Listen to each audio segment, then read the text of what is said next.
a beloved father, and devoted basketball coach. Jimmy loved kids. He loved to talk about coaching basketball and God. Ruthlessly gunned down in his own home. There were 10 shell casings. Whoever did this wanted to make sure that he was dead. Leaving a whole community devastated. I just started screaming. I literally just lost it. Detectives follow evidence down a twisted trail. It was what we call a whodunit. All the doors were locked to some fashion. There was muddy footprints coming into the foyer area. To uncover a number of suspects. He immediately lawyered up. He didn't want to talk about anything. He had just filed for divorce before he was killed. Was there some sort of romantic thing gone awry? And unveil a killer no one could have ever imagined. They had no remorse, no confessions. You saying that you killed him? It shocked me very, very much. This could happen to anybody.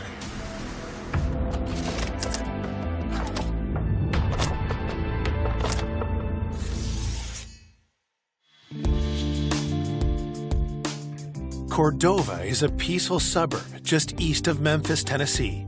Its wide open spaces and strong church communities make it a haven for families. Cordova is one of those very safe neighborhoods. Kids riding up and down to the bikes. You honk at your neighbor and your neighbor waves. It's not a place that we're accustomed to seeing violent crimes. But in the winter of 2013, the town's carefree spirit is disrupted by a troubled call to police. The initial call came on a Friday morning from the principal at Ridgeway High School. Jimmy McClain had not reported to work. He was a school teacher and a basketball coach. Jimmy was always punctual, so when he didn't show up for work, people immediately started worrying about Jimmy. Our patrol officers go over there and they knocked on the door. Nothing. The front door was locked, the back door was locked, the garage door was shut, all the windows were locked. Nothing appeared to be opened or broke. And then one officer was able to look in through some glass doors. And then he saw something that looked like a shell casing.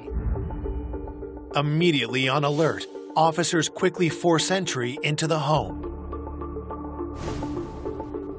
As soon as they made entry, they saw a black male on the floor with a lot of blood around him. Dead.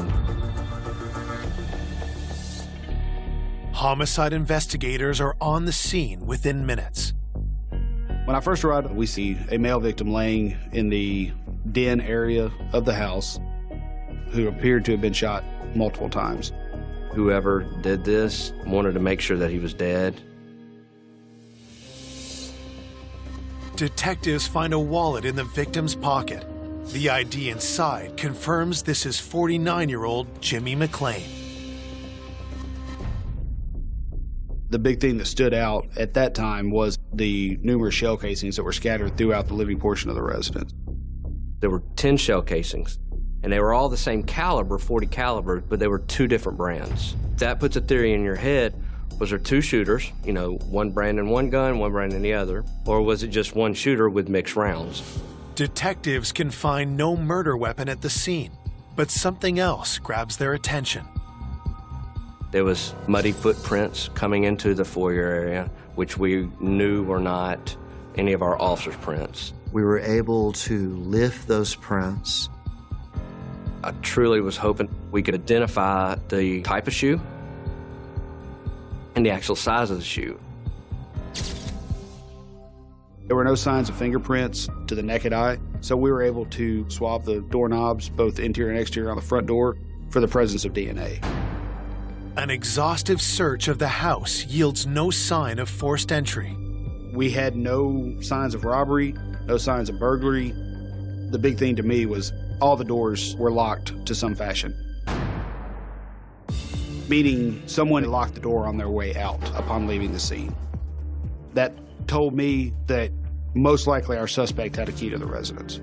So once we realized that somebody had let themselves in, we were like, well, who's got access to these keys? Did Jimmy know the person who did this? Detectives also attempt to discover the approximate time the murder happened. We were able to find out there was a shots fired call that came in our dispatch around 8:50 p.m. 2 days before we found the body. So started making sense real quick, though, that that's probably when this happened. As police continue their investigation at the scene, Jimmy's sister, Easter, arrives. To this day, that is the absolute worst day of my life. It's the day I came around the corner and saw yellow tape around my baby brother's house, who I love so dearly.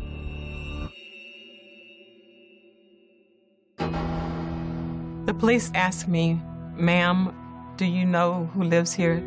I said, "My brother is my brother. Where's my brother?" Officers confirm Easter's worst fears and tell her that her brother has been killed.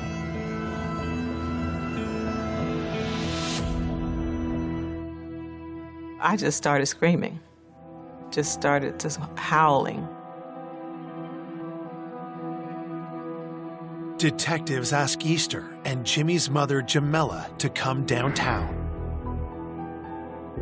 Through her tears, Easter tells detectives how young Jimmy grew up to be such a beloved figure. We grew up in eastern Arkansas.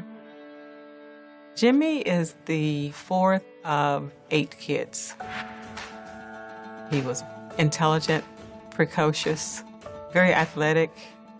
From a young age, Jimmy McClain had a passion for basketball. Jimmy walked tall, slender, like a greyhound. He's real tight muscle, flexible, agile. His nickname was Full Time because he never played half speed. He always played full speed, and that's how he took life. Jimmy had played basketball with Scottie Pippen. Jimmy considered Scottie Pippen a friend, and I think it was likewise. After 7 years of professional basketball, Jimmy took up coaching. Jimmy loved teaching and mentoring. He just was a natural leader with youth. Jimmy had found his calling, but one part of his life remained unfulfilled.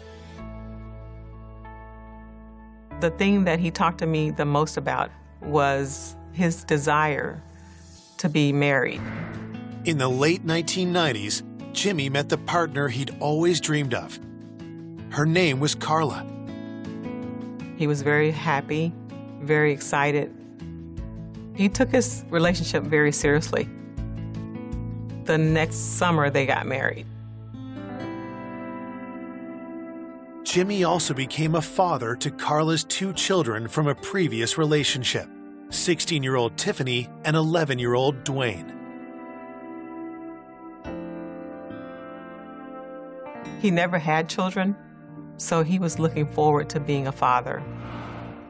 They all looked up to him as a mentor and as a father, and he spent a lot of time trying to be sure that they were on a good path. He talked to me a lot about the things he was going to do with Dwayne and Tiffany, and he especially wanted to involve Dwayne in summer basketball camps and so forth.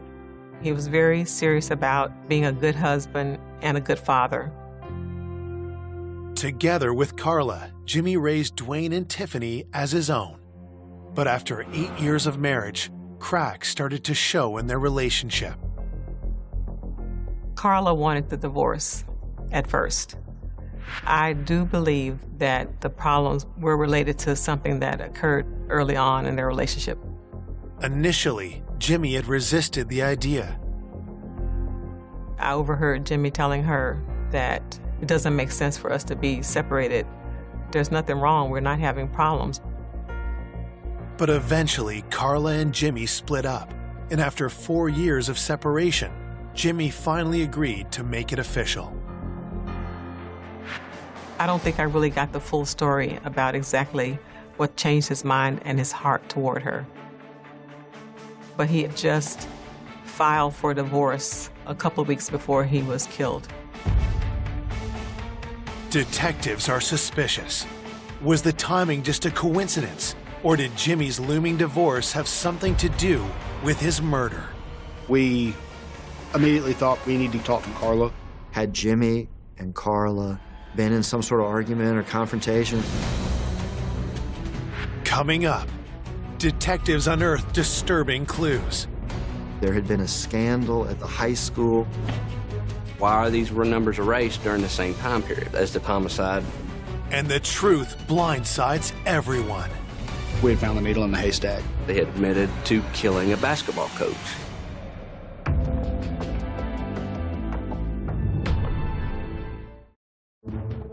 Police have just learned that Jimmy McClain filed for divorce 2 weeks before he was killed. And now detectives need to know if animosity between Jimmy and his soon-to-be ex-wife Carla could have been a motive for murder. We had asked, Carla and Tiffany and Dwayne, her biological children, to come town.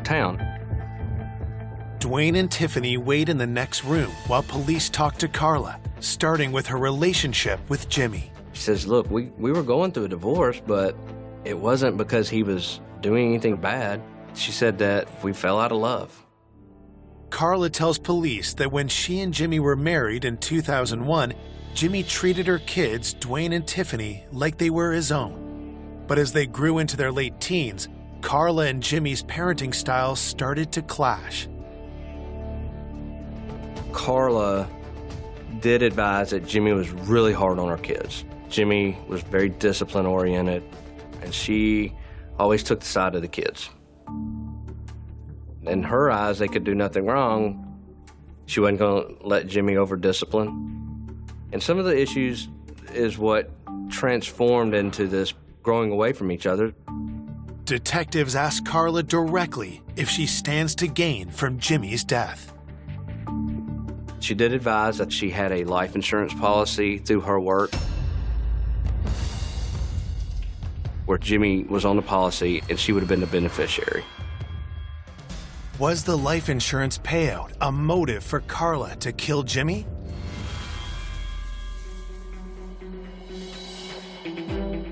Knowing evidence from the crime scene suggests the killer let themselves in. Detectives need to find out if Carla still had access to Jimmy's home. We actually did ask Carla if she had a key to the house, and she did not have a key that she could remember. Undeterred, they ask where Carla was on the night of the murder. She didn't go out and do anything. She said it was raining that night. It was nasty weather. She actually went to her bedroom and read a book. We asked if anybody could verify that. She said, well, my son, Dwayne, because he was at home as well. To confirm Carla's alibi, police bring in Dwayne and Tiffany, who are waiting in the next room. When we saw Dwayne, he's a 19-year-old, kid. Dwayne gave a statement advising to us that, when his mom came home, that he just sat and chilled at the house. He didn't have a cell phone, so he would use his mom's. His mom said that she was down in his bedroom. He said he was up in his bedroom, and they didn't see each other the rest of the night. Dwayne's account lines up with Carla's, but detectives are curious about whether Dwayne had any conflicts with Jimmy. Tell me about Jimmy. How was y'all's relationship? It was cool, but we bumped heads a little bit sometimes. He was straight other than that. He was cool. He fun, loving person. Dwayne just was like, I can't believe this happened. I don't know who would have done this.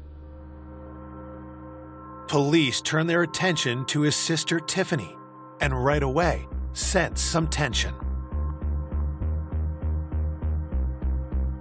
When we interviewed Tiffany, she admitted her and Jimmy butted heads on things, and she actually moved out. She didn't like being parented by him.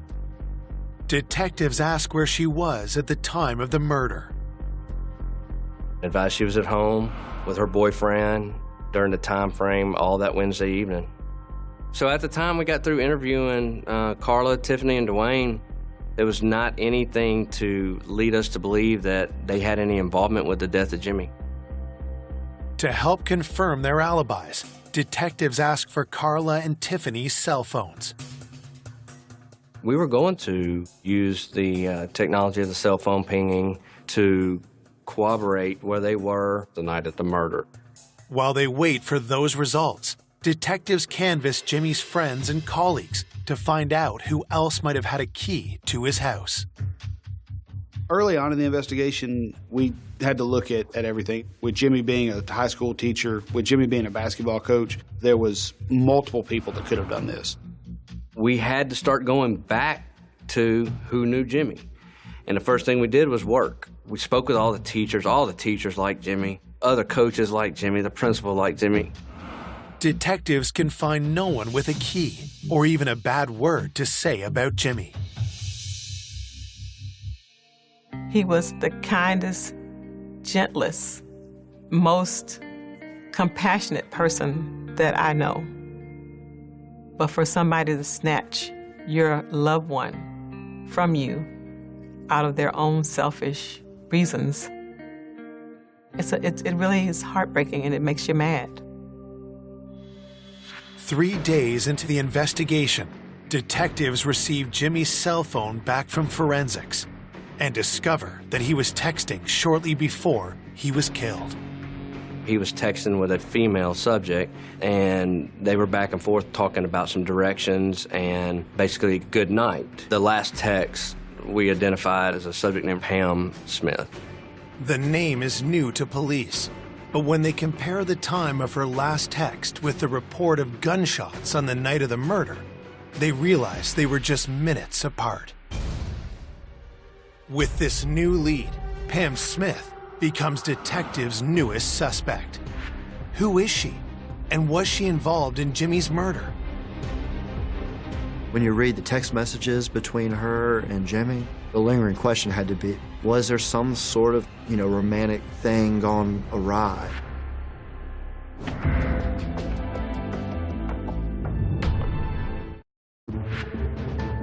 Detectives have just discovered that Jimmy McClain was texting with a woman named Pam Smith on the night he was murdered. We were able to determine that Pam was the last person that Jimmy had contacted. Investigators need to speak to Pam to see if she has any information that points to the killer. We called just to say, this is the sheriff's office. Do you know Jimmy? And she was like, yeah, that's my boyfriend. Detectives inform Pam of Jimmy's murder and carefully gauge her response. She was extremely distraught. She was like, do I need to come down there? What do I need to do? We still had to figure out who she was. Is she married? Is there an affair situation?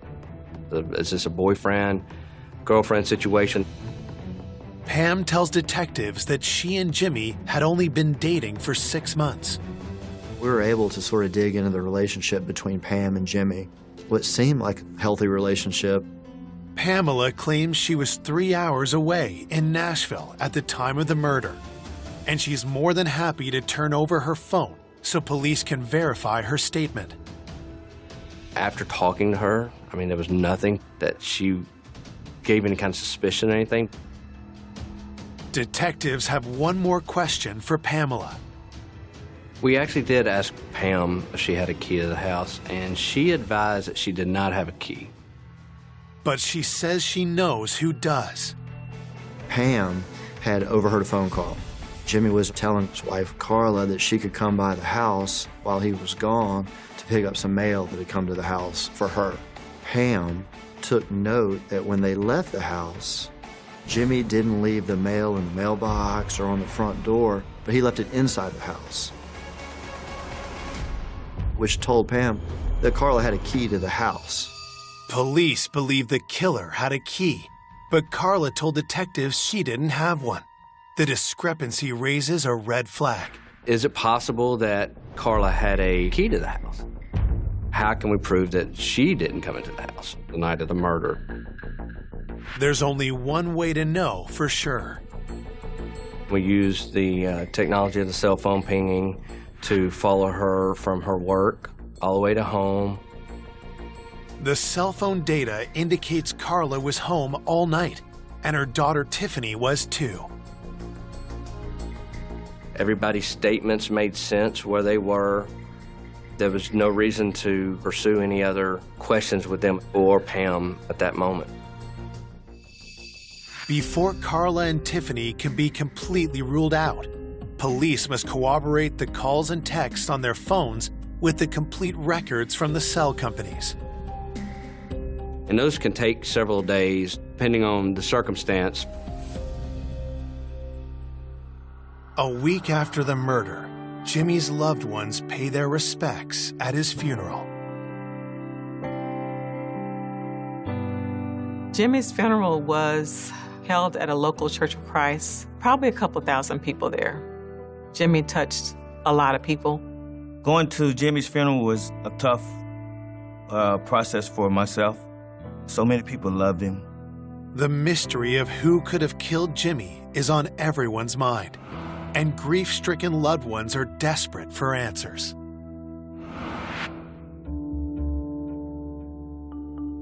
The family was very concerned, but I felt that absolutely the truth would come out. It was hard waiting and hoping that they get that person before it's too late. It's very frustrating. After several days, it gets worse. It gets harder to solve, and the family starts to lose hope in you. The day after the funeral, detectives received the forensics reports. There was no extra DNA under the fingernails of him to see if he got physically close enough to maybe grab the suspect or anything like that. We didn't get any fingerprints that weren't supposed to be there. Jimmy's prints were the only ones there. The report isn't all bad news for detectives. An expert at Nike was able to determine the muddy shoe prints in the entryway of the house most likely came from a Nike Air Force One. These are basketball-type shoes. They're between the size 10 and 11. Before detectives can follow up on this new lead, their investigation takes a bizarre twist. There had been a scandal at the high school.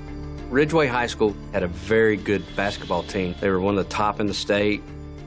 We started hearing about a student at the school who had just recently gotten in some trouble. Detectives need to know if the scandal is linked to Jimmy's murder. Staff tells them the player at the center of the storm is number 22, Mackenzie Sewell. Obviously, he was a fairly good basketball player, but he was also 2 years older than people that he was playing with. He was actually an adult, falsified documents to still play high school basketball because he was attempting to try to get a scholarship to play. A week after Jimmy is found dead, the scandal explodes into the headlines. This man used a fake transcript to enroll here at Ridgeway High, and our sources tell us the man has a GED, but enrolled here simply so he could play basketball. A humiliated Mackenzie is kicked off the team and out of Ridgeway High. The dream of the NBA is over. The coaches were like, oh my goodness, because the whole school gets punished for it. They get disqualified from being able to play. The scandal raises a key question for detectives.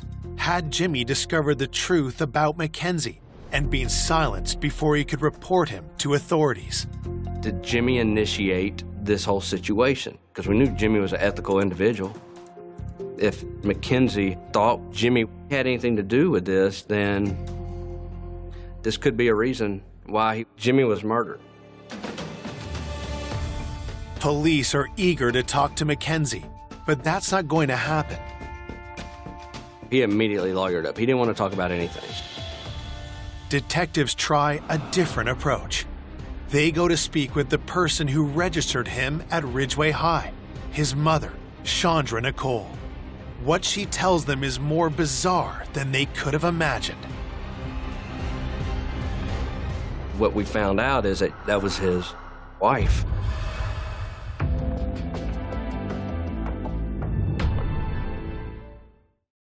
Detectives hunting the killer of high school basketball coach Jimmy McClain are investigating whether a scandal involving one of his players is linked to his death. Now they discovered that the player's mother is actually his wife. She admits to helping Mackenzie falsify his age, but says it wasn't Jimmy who had discovered the deception. She had actually called in to say that he was falsifying records, that he wasn't supposed to be in the school because they had gotten into an argument. While enjoying his second go-around in high school, Mackenzie began a relationship with a fellow student. When his wife caught wind of it, she told the school about Mackenzie's scam. It was a domestic situation between him and the wife. Really didn't have anything to do with Jimmy. Didn't follow Jimmy at all.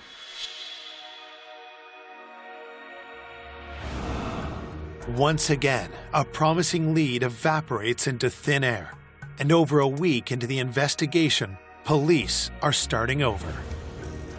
I was back to square one again. I was starting to question myself and wonder, like, we're gonna get anywhere with this thing. I was starting to be concerned. I wanted to know when people were going to be charged. Just as investigators begin to fear the trail growing cold, they receive the complete cell phone records for Jimmy's ex-wife, Carla, and her daughter, Tiffany. We had ordered direct cell phone records to corroborate the exact records that we had initially dumped. You're talking hundreds, even thousands of records at times to look through, to see if you can find where there's a discrepancy in something. After days of hard work, police get the break they've been praying for. Everybody else's phones were making sense, but Carla's phone did not make sense. We noticed there were actually people being texted between 6 and 9, 2 different phone numbers. And that was the time frame of the homicide. Those texts were conveniently erased off Carla's phone. So that automatically piqued interest. So we were trying to identify the 2 phone numbers that were deleted. We identified one of them as a subject named Robert, and then another subject named Heather. We looked up Robert real quick and found out Robert was a convicted felon for dope dealing. But why are these numbers erased the night of the murder? At that point, I felt it necessary to call Carla back in and talk to her again, and then further identify maybe Heather and Robert since we had names on them. When detectives press Carla about the texts, she tells them they belong to her son and Jimmy's former stepson, Dwayne. Detectives already know that Dwayne uses his mom's phone since he doesn't own one of his own.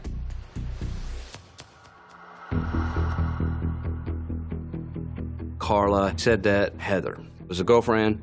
She says, oh, she's a good girl. She's a girl that lives out in Cordova, not too far. Carla said wasn't too fond of Robert, but she did admit he and Dwayne were friends. She says, well, I don't really like him hanging out with Robert too much. You know, he's a troublemaker. Knowing that Dwayne was texting with a known felon during the time frame of Jimmy's murder is a red flag for detectives. So they asked Dwayne to join his mom down at the station. The way we approached Dwayne was like, hey, we're having to kind of start over and get a more detailed events of the night. And he advised when his mom got home, he had the phone, he spoke with one of his friends, and then Heather came over. When detectives finish with Carla and Dwayne, they quickly contact Heather to see if she can confirm Dwayne's story. She said, I went to Dwayne's house that evening, later that evening. So she has confirmed that she went over there. It seems like it's another dead end. Yet when detectives follow up with a question about the basketball shoe print found at the crime scene, the interview takes a promising turn. We asked about the shoes, and she said, oh, Dwayne has these Air Force Ones, and he wears a size 10.5, which fit the crime scene. And at that point, she said, and I remember seeing those Air Force Ones out on the porch, but I hadn't seen them since then. She said, I even have a picture of them. And when she showed a picture, it was a picture of Dwayne staying in the kitchen with a AR-15 rifle and these Air Force Ones.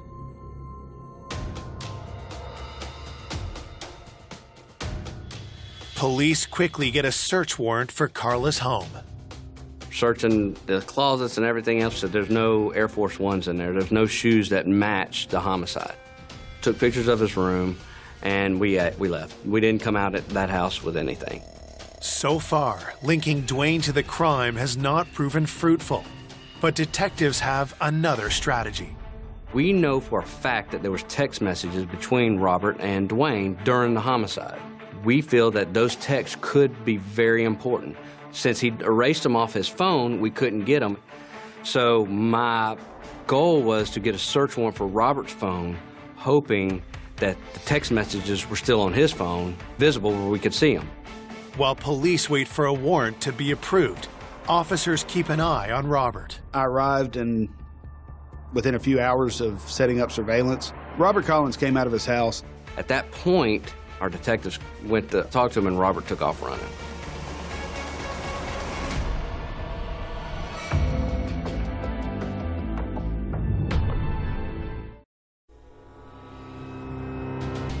Detectives investigating the murder of Jimmy McClain believe text on the phone of convicted felon Robert Collins may point to the killer.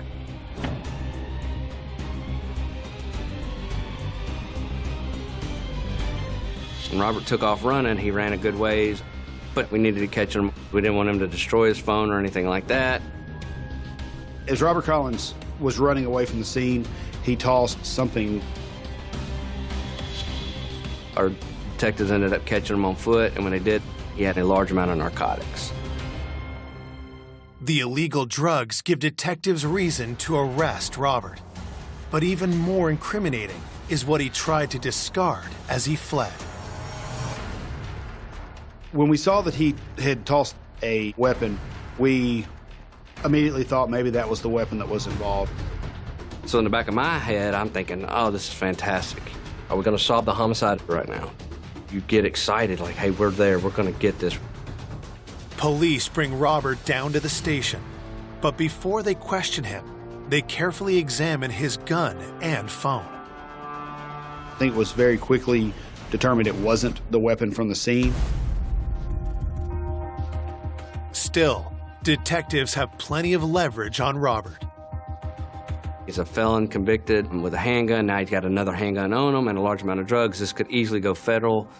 Maybe that could help us out. Maybe he'd want to work something out. He wouldn't budge on anything. I don't want to talk to y'all. Basically, he said, just put me in a jail cell. I'll go do my time. You just don't get that. That's just not normal. Is Robert trying to protect his buddy, Dwayne, or just himself? If he won't give anything up, detectives hope his cell phone might. I was hoping that the text messages were still on his phone. Started going through it. Well, Robert had erased his text too. But what Robert didn't erase were some pictures that we were able to get. The day before the homicide, Robert on his phone had a picture of a handgun. It is a similar gun, a .40 caliber Smith & Wesson Sigma, the same caliber used. What was unique about the handgun was not the handgun itself, but where the handgun was laying. And it was laying on a very unique bedspread. When I saw the bedspread, I was like, I've seen that bedspread before. I said, go get the search warrant pictures from when we picked Dwayne up. Well, as we scrolled through more pictures, we finally found a deleted picture that had Dwayne in front of the bedspread. So it tied it all in with the gun in the picture. Police now know the gun likely belonged to Dwayne or someone in his inner circle. But who used it to gun Jimmy down in cold blood? Detectives hope to find out from Robert himself.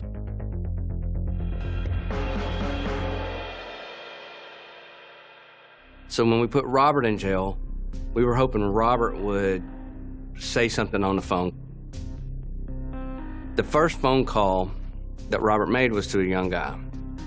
First thing that Robert said to the guy was, hey man, that pit bull, it's real sick.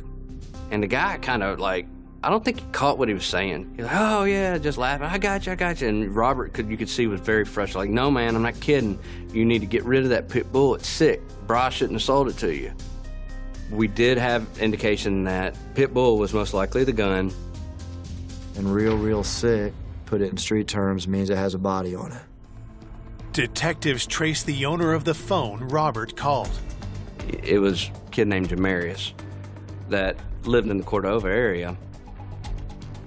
We believe that Jamarius Cooper had in his possession the firearm that was used in the killing of Jimmy McClain. Police get an emergency search warrant and race over to Jamarius's home before he can dispose of the gun.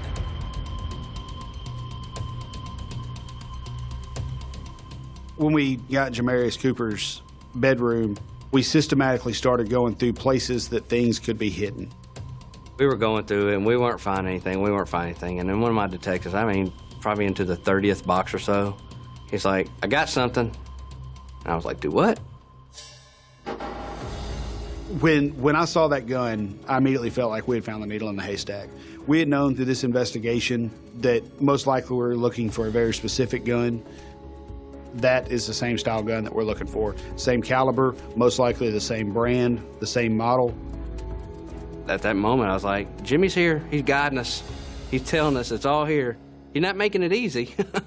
He's making this puzzle, but it's slowly coming together. So immediately took the gun and had TBI process it. Within a couple hours, they were calling us back on, hey, this is the gun that was used in the homicide of Jimmy McClain. That does bring some emotion to you. You're like, oh my gosh, this work, this time, and we're going into 30 days here. I mean, nobody finds a gun used in a homicide in 30 days. Police need to talk to Jamarius, but before they can track him down, they get an alarming call. We have a call from Cumberland County Sheriff's Office, and the deputy there said, hey, listen, we just had something weird come in. A white female came running into our station. She was very distraught. She was in her pajamas, and that she said that she wanted to pass on some information, that her husband was upset because his nephew had admitted to killing a basketball coach.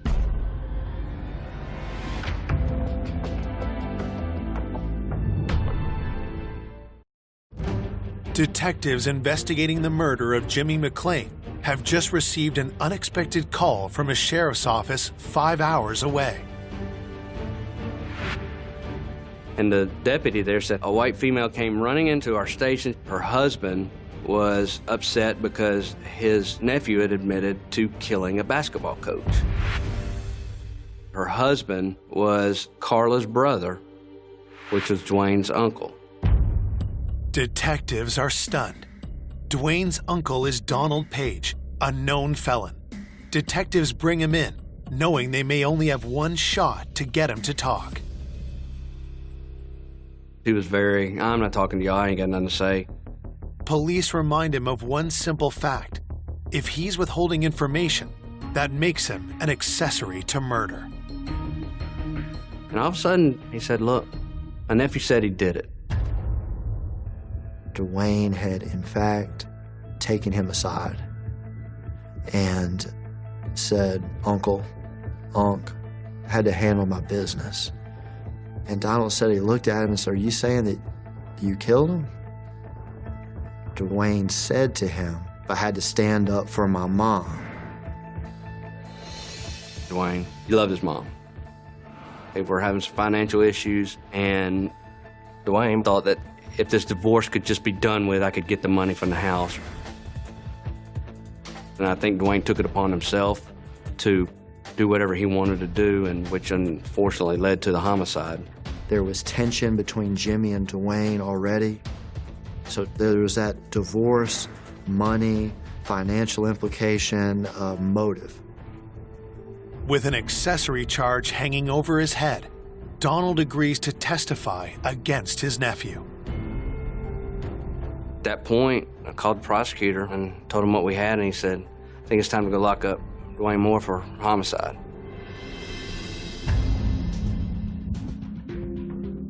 On March 26, 2013, Dwayne Moore is charged with the murder of his own stepfather. I'm telling you, he just had no remorse, no confessions. He just didn't have any care in the world whatsoever. When I heard Dwayne had been charged with Jimmy's murder, I felt a lot of relief.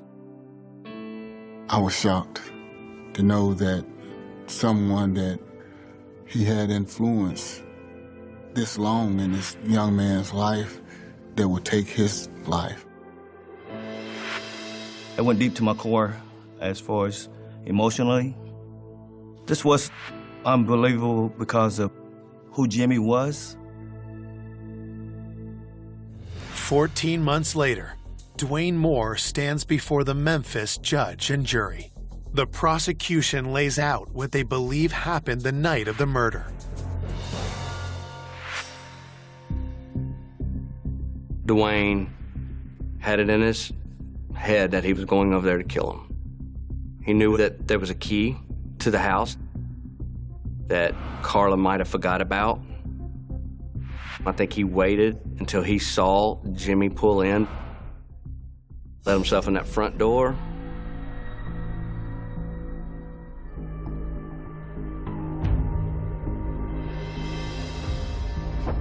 Pulled the gun out as soon as he saw Jimmy and started shooting.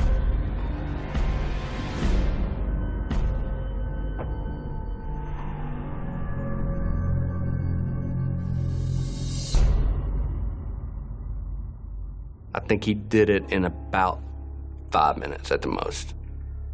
I think he just went in there and started blasting away. To try to imagine what Jimmy must have gone through in the final moments that he was living is extremely painful. The awful terror he must have felt, knowing that his life was about to end. On June 27, 2014, Dwayne Moore is convicted and sentenced to 22 years in prison without the possibility of parole.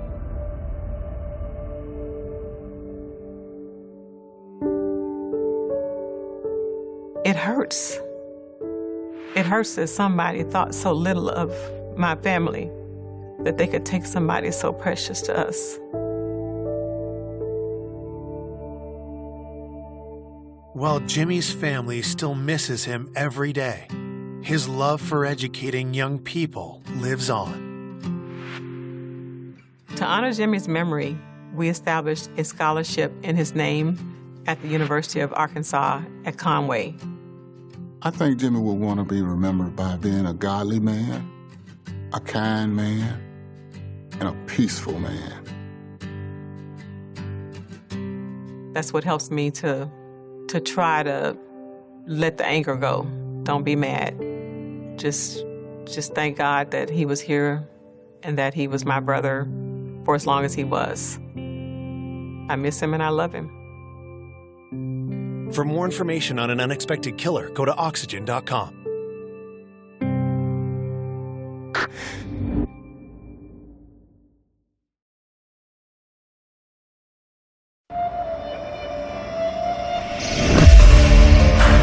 This is a tale out of a Southern Gothic novel. Greed, jealousy, false trails, envy. It was a fairy tale Cinderella kind of story that's supposed to have a happy ending.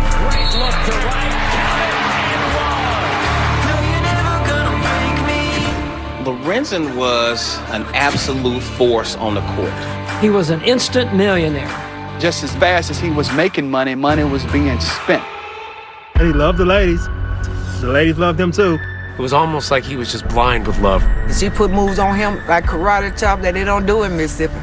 She saw a future with a millionaire.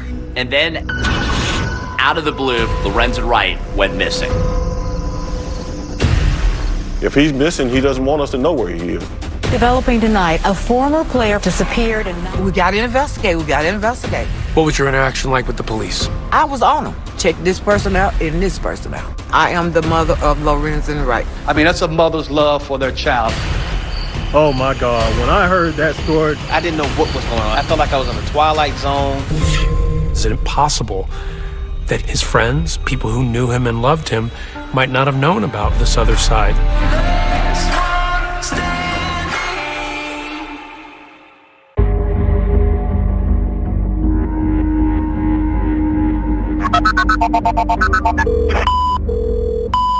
Georgetown 911, where's your emergency? To actually hear the 911 call is blood-curdling. And you hear gunshot. You hear that dispatcher say hello over and over again. Hello? Hello? You hear the gunshots and you hear silence. I don't have nothing but gunshots. That 911 call and what would come after would start a mystery in the city of Memphis that would transfix it for more than a decade. It was the whodunit of all cases in Memphis history. Describe Memphis to me. Great city, great town. Culture. Think of us. Elvis Presley even recorded the song Memphis, Tennessee about his hometown. Long distance information, hear me, Memphis, Tennessee. But I think of the blues. I think of B.B. King, I think of Beale Street.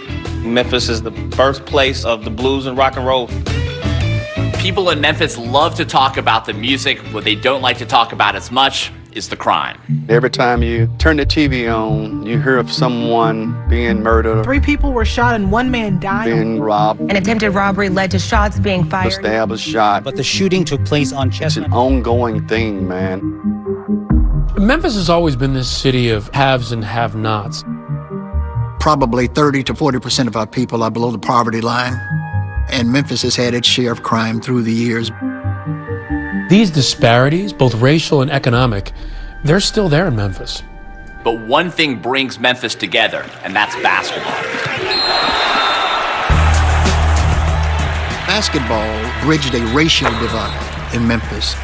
It's one of those binding things that brings people together from all walks of life. You gotta understand, people from Memphis, they just love whoever plays for them.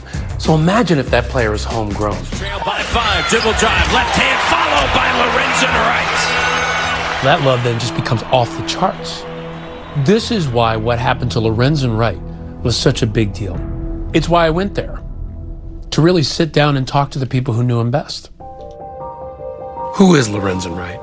Lorenzen Wright was one of the best human beings that ever drew breath on this earth. A lot of good basketball players come out of here. He was one who really made it big. It was even noted on TV broadcasts. He come to Memphis as a superstar, so his name was all over the media, it was all over the press. He stood out. He was a hometown hero. My name is Deborah Marion, and I am the mother of Lorenzen Wright. Describe what it was like bringing Lorenzen into this world. Oh, honey. First of all, he was a big child. He couldn't just lay in my lap, because he was just too long. So he was so long his head came off your knees? Yes. His mother had him at a very young age, and he was raised by his mother and grandmother within the same home. Lorenzen's mom and dad were never married, and Lorenzen's dad, Herb, didn't live in the family home, but he was still a big part of Lorenzen's life. By 7th, 8th grade, he was already playing with the high school team, and that's when they decided to move to get him around better competition. Literally everywhere, they were talking about Lorenzen, even in high school. Yes. So Lorenzen decides that he's going to go to Memphis State. The folks in Memphis love it when Cincinnati comes a-calling. A sellout crowd expected tonight at the Pyramid. Lorenzen drew people to the Coliseum to watch basketball. They didn't know anything about basketball. The entire city was just buzzing with the excitement of him playing for the college. Continued to go to. Look at Lorenzen Wright on the jam. Lorenzen was an absolute force on the court. Exciting, athletic, big. He loved people. He loved children. He was just a big baby. He was a yes sir, yes ma'am person. He was raised right. That was Lorenzen. He always had that big smile with him. That smile will just light you away. It would always get anybody. He was only in Memphis a couple of years before he went to the NBA. Now it's the time for me to accept the challenge of playing with the best basketball players in the nation. That NBA draft was on TV. The Los Angeles Clippers select Lorenzen Wright from the University of Memphis. Memphis just exploded. We were so happy, so joyous. It felt like we all got drafted. We just went crazy. He was an instant millionaire, and the Clippers would make the playoffs in Lorenzen's rookie season. It was definitely life-changing for him. People started calling him the Howl because after he would score or dunk, he would let off this huge howl, like he was a wolf howling at the moon. The transition out to California was a very, very big move. Money was no object. It was a culture shock. Memphis is a big city, but it's a big southern city, and it's not like Los Angeles. A few years later, that didn't matter. Lorenzen Wright was going back home. Join me in welcoming Lorenzen Wright. To be able to play high school ball, to play college ball, and then to play in the NBA in front of your hometown, I don't know if it gets any better than that. The whole town is excited to have Lorenzen back, and he shows his gratitude by spreading his wealth around. He is that proverbial guy that would take the shirt off his own back and give it away. He took care of his childhood friends a lot, right? What would he do for them? Cars for him and everything. Let him stay with him. His house was the spot to hang out in. It was like Disneyland at his house. He had a gigantic pool in the back, the number of bedrooms he had, the entertainment. It was really, really nice. And he purchased his mother a home literally 3 minutes away. At one point, he buys you a house. What did that feel like for you? Oh, my, look at my baby. Look at my baby.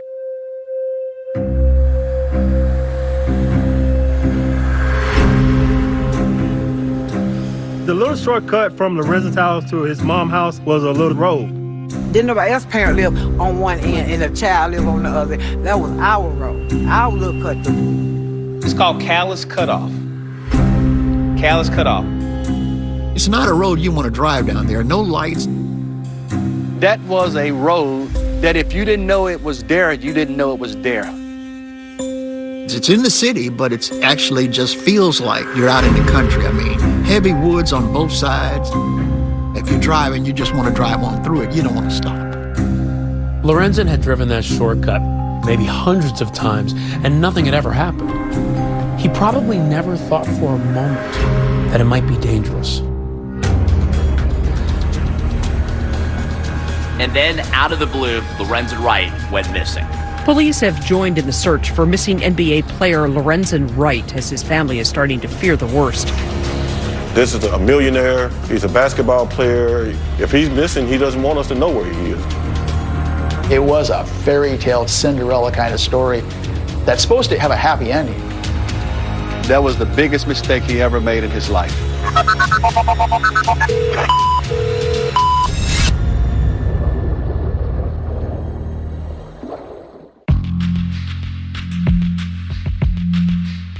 I think Lorenzen's strength came from the work ethic that his father instilled in him. On the court, he was a beast. Off the court, he was just a meek and mild individual. So really, basketball was Lorenzen's entire life, really. Lorenzen met his wife through basketball. Cheryl came into the picture his junior year of high school. He met her over the summer playing AAU basketball, and her dad was his coach. Golden brown skin, beautiful smile. She looked really good. Very sexy. She was easy on the eyes. I don't think he had never, ever came in contact with anyone that looked like Sherrod. I mean, she had all the goods. We would say she knew she was fine and you didn't have to tell her. There is a discrepancy about exactly when they started dating. Depending on who you talk to, she was in college when he was in high school. He's a junior in high school, and here he is dating a junior in college, you know? He thought he was big time then. They became friends, stayed in contact, and a few years later, that's when the relationship went from a friendship to a romantic relationship. It was almost like he was just blind with love, right? Yes. That girl crazy. She put moves on him like karate chop that they don't do in Mississippi. I was hearing that Cheryl was wanting to get pregnant and to marry Lorenzen, assuming that he was going to be this great NBA basketball player. When she saw Lorenzen, she saw a future with a millionaire. Some of the people closest to Lorenzen see Shara as a gold digger. So, were you concerned? Very. He was listening on us, and I kind of like cooled down because I said, if I gotta like her a little bit, to keep my son close to me. You didn't try to disrupt the relationship because he loved her. Exactly. Deborah and Cheryl, they never got along. These two, they never liked each other. When she got pregnant, he was excited about it. Obviously his parents wasn't. I don't think this was a situation where she was chasing Lorenzen and eventually wore him down to be with her. I think, if anything, it was the other way around.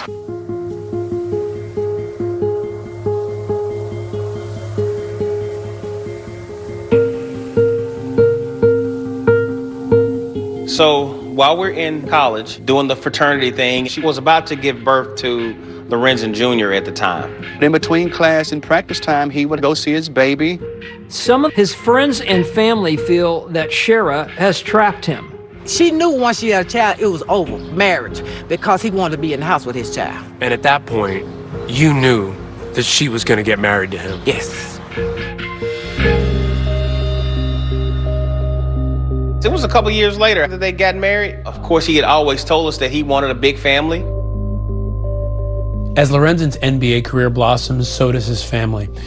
He has a son, Lorenzen Jr., a daughter, Lauren, twins, Lamar and Shamar, Sophia, Lawson, and a daughter, Sierra, who died tragically of SIDS. That could take a toll on any marriage, even a good one. Family was everything to him. For Lorenzen, his kids was everything to him. He spent his whole life, and everything he valued was based on his kids and his love for his kids. What were those early days in the NBA? What was the marriage like between Shara and Lorenzen? It was good. The two of them were living well together. They were getting along. Yes. For an NBA player in a marriage, there's good news and bad news. The good news, you're making millions of dollars to support your wife and your family. But they had money. They had money, and they could go and buy things. And he loved cars, and she loved jewelry, and, they spent a lot of money. Just as fast as he was making money, money was being spent. The bad news, you're on the road a lot, and that comes with temptations. He's a ladies' man. He loved the ladies. The ladies loved him, too. And he would tell me every time the plane touched down, they'd be already there waiting. They were always trying to connect, trying to find out where the hookup places would be after the game. Now, do I know that he cheated? Yes, hell, I know. I was with him half of the time. When did they start struggling and why? When he caught her with that guy. He caught her being unfaithful. Yes. And that's when things started breaking down. Yes. The infidelity happened, to be fair, on both sides. So the marriage was complicated. I think what happened to the marriage was that, they grew apart. Maybe there was some greed issues there. He would say things like, man, it's just always about money with her. Did they have a lot of fights? I've seen the evidence of some pretty bad brawls.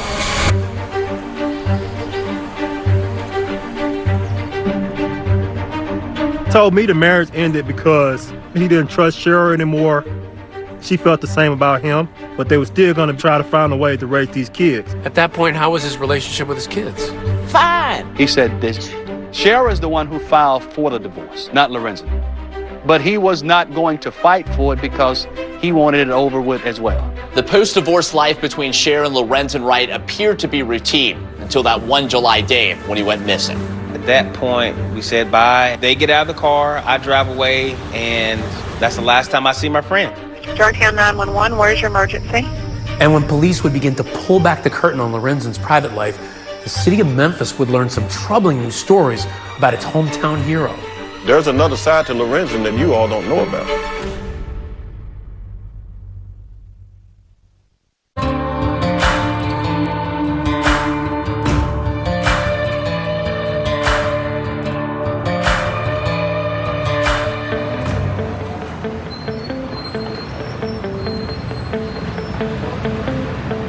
It's the summer of 2010. Lorenzen Wright is living in Atlanta with his buddy Mike G. When Lorenzen and Cheryl were divorced, he ended up moving to Atlanta. So I went and moved in on him, and we just had good time. By this time, his NBA playing days are over. But what's not over, apparently, is his relationship with his ex. Even though Shara and Lorenzen were divorced. They had certainly a physical relationship. They still had an intimate relationship. But it was more than just sex. People who know them say they were still in love and were even thinking of starting over. Lorenzen did propose to Shara after they were divorced. The children saw him ask her to marry him, and Shara had said yes. So on this one particular weekend that summer, Lorenzen's coming back to Memphis to visit. Shara calls him and asks him to go to a dance recital for their daughter, Lauren. And it turns out his sister, Denotra, is having a baby shower that weekend, too. So he's got a lot going on.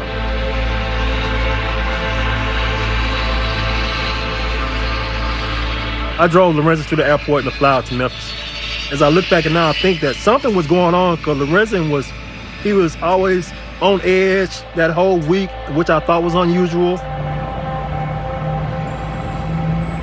Whenever Lorenzen came to Memphis, Phil would be the first person that he would call.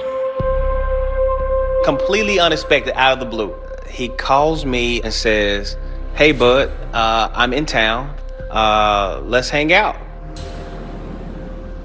Just bought a new vehicle and I wanted him to ride in it, and we rode all around the city. He took a picture on my phone of himself that evening.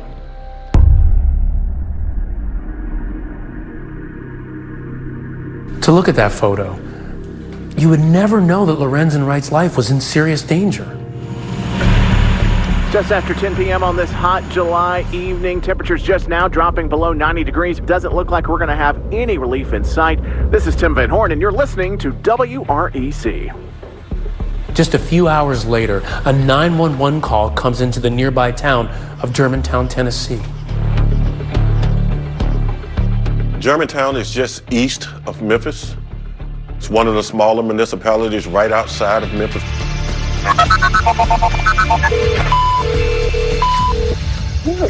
It's a very short call, and you hear a desperate voice on there. You hear a series of gunshots. Georgetown 911, where's your emergency? Hello? Hello? Hello? I don't have nothing but gunshots.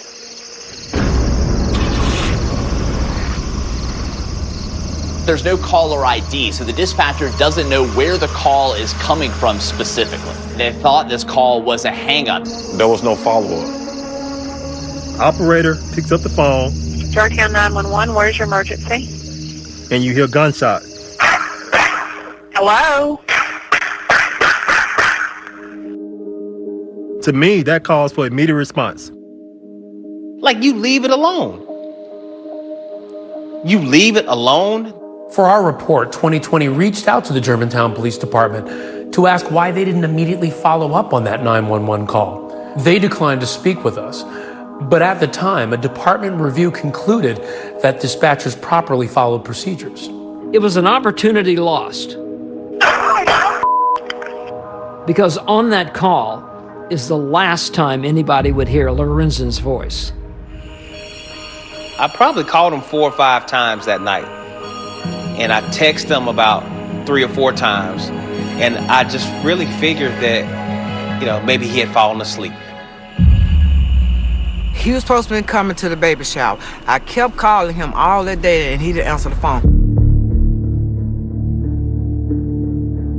I was getting married July 20th in the Virgin Islands. And so he said that he was going to come over and be my best man. I get a phone call from one of my other great friends saying, "Hey, man, Lorenzen is missing." His friends weren't really concerned in the beginning because that was just Lorenzen. It's like still living that NBA life. Those guys, they'd hop on a plane, go to Vegas. Not hearing from him, it wasn't out of the norm. But when Lorenzen's mother found out that he wasn't even calling his daughter Lauren back, that was too much for her.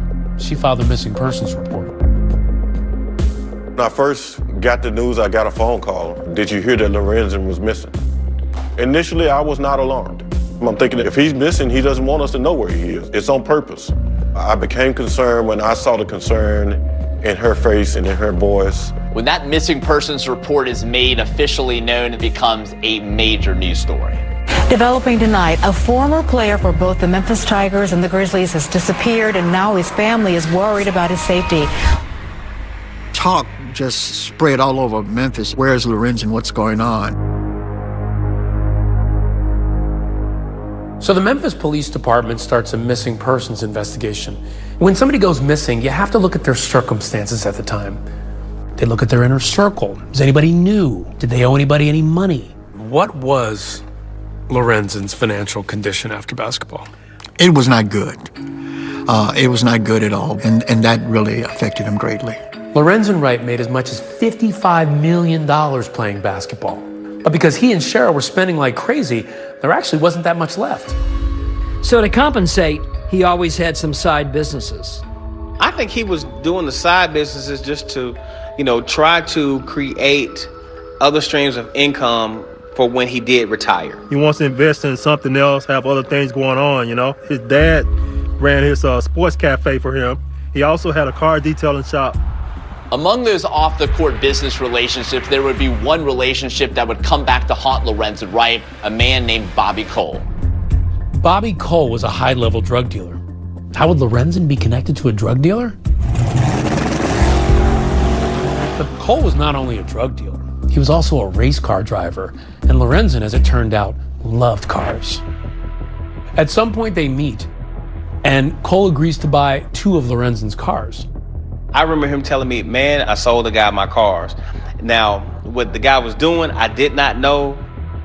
The feds had actually looked into this long before Lorenzen Wright disappeared to see if any of his transactions with Bobby Cole involved drugs or drug money. And the DEA, the Drug Enforcement Administration, actually investigated that connection, interviewed Bobby Cole. They didn't find any connection. But those drug rumors would actually start swirling again, this time when police interviewed his ex-wife, Cheryl. She also told law enforcement that about 6 weeks earlier, she had gotten a visit from some unknown individuals that wanted to do Lorenzen some harm.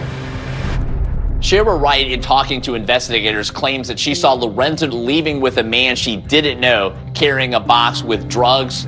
Kind of painting this portrait of a guy who's troubled, who's lost all his money. He's trying to make money illegally. Is it possible that people who knew him and loved him might not have known about this other side that involved drugs? Well, it's possible, but he told me about everything that he was dealing with. And I believe that if he had been doing that, I believe he would have told me. This whole idea that he was involved in drugs, what did you make of that? Y'all don't want me to say what I want to say. But the police are on the brink of a breakthrough. The investigation made a dramatic turn when Memphis police found out about that Germantown 911 call. That revelation eventually leads investigators to that desolate road, the Calais Cutoff, the shortcut from Lorenzen's house to his mom's. And there, they will make a chilling discovery.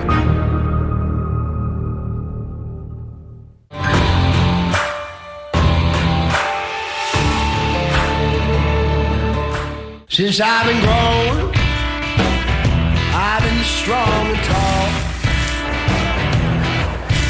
I ain't ever met nobody that can keep me on a barroom wall. Lorenzen Wright's disappearance was all over Memphis TV. Lorenzen Wright has not been seen since Sunday.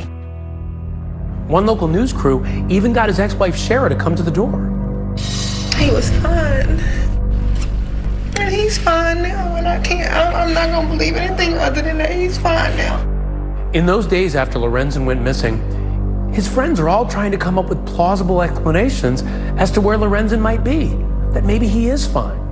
But there's one thing that keeps coming up, one thing that sticks out when they think back about the night he disappeared. In the hours after Lorenzen took that selfie in his friend's car, they remember that Lorenzen and Shara had a fight. That evening, Phil and Lorenzen had been planning a father-son night with their boys. But suddenly, Lorenzen gets a call from Shara, and it was unpleasant. I could hear Shara say, no, you bring him home now. He was like, okay, all right, fine. I don't want to argue with you. And so We drove on to the house. Yeah, he was dropped off at Shara's house. He was just gonna go see Shara. And when we pull up at the house, he said, I'm gonna go in here and I'm gonna calm her down and I'll call you later and then we can go out. So Phil drives away, having no clue that this is the last time he'll see his friend. Because a few hours later... Darttown 911, where's your emergency? That 911 call, which might not have been investigated then. Son, I have nothing but gunshots. But it is now. 9 days after Lorenzen went missing, police are all over it. The call was revealed because they went back and checked their records, and they found that they had this desperate call from a man, 9 days earlier. Once the 911 supervisors realized that there was a call made on that night, they did a triangulation and found the area that the call was made from. It's a rural area, a wooded area, not a lot of traffic. And when police visit that wooded area, their worst fears are realized. They find the body. Police in Memphis, Tennessee have found the body of former NBA player Lorenzen Wright. Of course, it was a huge story on the local news. They found him almost instantly. His body was found. There wasn't much left of it because it had been out there 9 days. Even if you knew Lorenzen well, there was no way in the world that you could have identified his remains as him. The condition of his body was shocking, that he had literally melted in the hot summer sun. The 6'11", 255-pound NBA center was just 57 pounds when his body was found. Badly decomposed, investigators say he was shot at least 5 times. When did you find out that he was dead? When they found his body.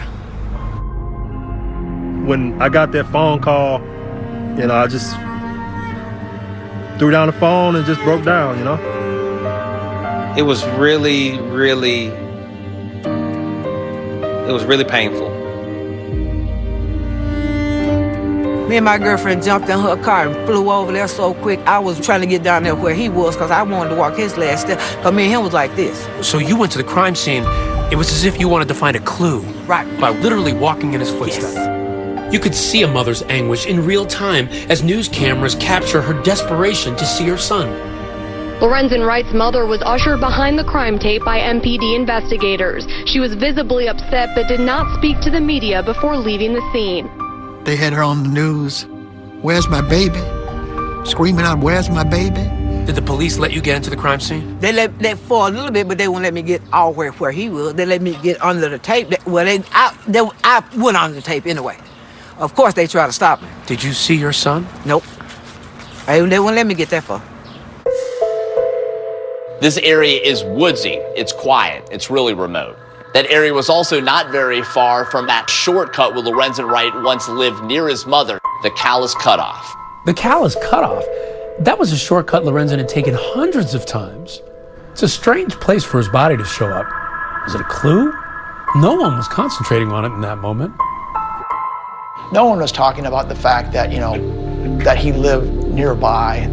The body turning up there, does it narrow the scope of people who were involved in it, or does it widen it?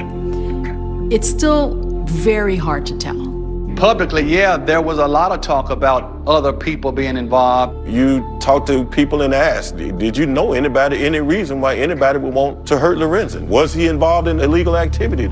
They also found shell casings and actual bullets. Turns out police found shells from 2 different caliber weapons. This is a critical piece of evidence. It means that more than one gun was used in the shooting. Lorenzen was shot 5 times, but he was shot with 2 different guns. So we got another shooter. But then it got really real to us that he's gone. Somebody has killed Lorenzen.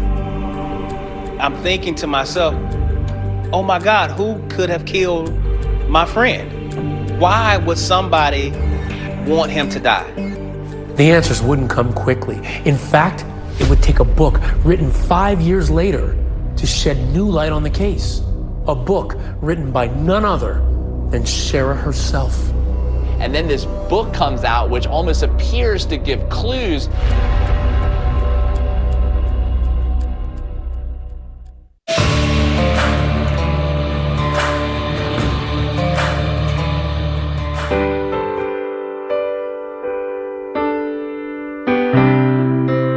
We honor and remember Lorenzen Wright.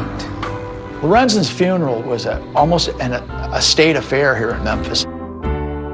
It was held at FedEx Forum, a place where he once played basketball as an NBA player. And now it was where thousands of people came out to mourn the loss of their hometown hero. They put together a beautiful ceremony. His pledge brothers, we were all pallbearers for the funeral. I was asked to do the eulogy. His smile was infectious, his work ethic unmatched, his generosity prolific, and his commitment unswerving. The thing that I remember the most about the funeral is Shara hugging me and saying, "Thank you for such a beautiful eulogy." Ren would have loved that. It was such a tragic situation, seeing his kids suffer like that, knowing they'll never see their father again. This tragic moment, that funeral, it morphs into this, whodunit, because no one knew who did it. At the beginning of a case, you have to remain objective and you have to let the evidence lead you. You have to prepare yourself to be surprised sometimes. This is now essentially a cold case because 9 days have passed. A body has been in sweltering heat, which degrades evidence tremendously. The killers had a 9-day head start on us. There were no witnesses, so this was not an easy case at all. Because in these kinds of things, the spouse is always a suspect. They're looking at Shara hard. My number one suspect was the person that I hear everybody else talking about, was Shara. You were suspicious of Shara at this point? Yes. Okay, did you tell the police? Yes. What did they say to you? We got to investigate. We thought she was being forthcoming with information, and in the midst of that, she chose to lawyer up. Lawyering up may not look good, but it doesn't mean she had anything to do with the man's murder. You need evidence if you're going to arrest someone. And so far, there is no evidence that points to Shara. And she denies involvement on a local interview. If I knew who did this to Lorenza, you would know who did this to Lorenza. When Shara was not arrested, it's like, well, maybe she didn't do it. Then started thinking about, well, okay, what about the drug thing? Maybe that went wrong some kind of way. They were absolutely looking for guys who had come into Memphis, hitmen, to kill Lorenzen, and that just didn't make any sense at all. If a guy owes you a lot of money, what point is it killing him? You'll never get your money back by killing him. We did look into it. I mean, if the ex-wife is telling us this, we have to investigate it. What was your interaction like with the police? I was on them. How often did you go down there? Every day. Every day? Saying, I want you guys to get on this and find his killer. And this person did this, and check this person out, and this person out. We just say mama bears take care of their cubs. She was relentless in her pursuit of justice for him. Not to let her son's life and legacy just go down the drain. I mean, that's a mother's love for their child. Deborah Marion says she'll keep fighting until her son's killers are held accountable. I'm never, ever, ever, ever gonna give up. Every anniversary of his murder, she did a candlelight vigil. Deborah Marion says the vigil is for family, friends, and the public to come together and remember Lorenzen. Every birthday, she would release balloons at his gravesite. My son ain't did nothing to nobody to be murdered. But all of Deborah's efforts aren't making any difference. For years, the police don't arrest anyone, and Shara seems to have moved on with her life. After his death, she became more involved in the church that she had already been a part of and did actually become a pastor in that church. To me, of course, my own prejudice admitted she was no preacher. Her lifestyle had not changed, and she was just always after the money. The people who want to accuse Shara of being involved in Lorenzen's murder point to the fact that she did receive $1 million payout from his life insurance policy. Shara ended up in a long, protracted legal battle with Lorenzen's father, Herb, and he claimed that she was spending money on extravagant items and not on the children. I didn't work from the time we separated. She was buying fancy cars, and it got pretty dirty. You know, it was all of them in court, you know, fighting over the money. That's common for family members to fight over proceeds and to end up in court. So that didn't have any significant impact on the case. But an investigator never knows when something odd will come up. And in this case, something odd and unexpected does come up. Shara writes a book. Cheap dime store novel type of book that is very curious, has a lot of clues about, you know, what happened. The book is called Mr. Tell Me Anything. It's the story of a woman who has a tumultuous marriage with an NBA player. It's supposed to be fictitious, but it doesn't seem that way. It's almost like a confession that falls short of fully confessing, and she wants publicity. So I interviewed her in July of 2015 for about an hour and a half.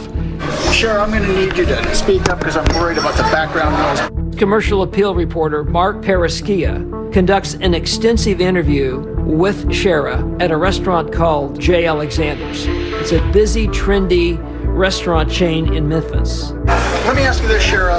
The book, why did you write it? What are you hoping to accomplish? The marriage, I mean, you go through your ups and downs. I just believe that when the downs become more overwhelming and there's more downs than ups, then that's the time to kind of go back and see which one outweighs the other. In the interview, Shara explains that the NBA player depicted in the book is abusive, not just verbally, but physically. And she claims the character is based on Lorenzen. Lorenzen had a problem with keeping his hands to himself. Or Mr. Tell Me Anything, this character did. And I grew him from Lorenzen. Like, I produced him from experiences with Lorenzen. And so, yeah, he had a problem with that. You're planning a sequel too, right? If I read that right. Yeah. When is that coming out? It's 90% done. It's going to take you all the way up to Mr. Tell Me Anything's death and just a little bit past it. Is Mr. I mean, I don't want to give away your book, but is Mr. Tell Me Anything murdered? Oh, yes, he is. That was a kind of chilling moment in the recording. But see, it gives Paraschia an invitation to ask about the real-life circumstances surrounding Lorenzen's death.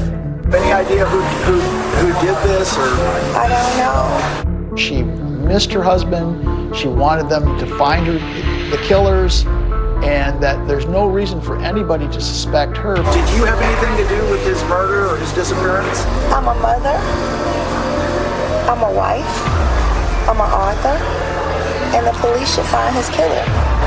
For my name to be even in the same sentence or something like that, I'm a minister of the Lord, and I've never been in any type of trouble or anything.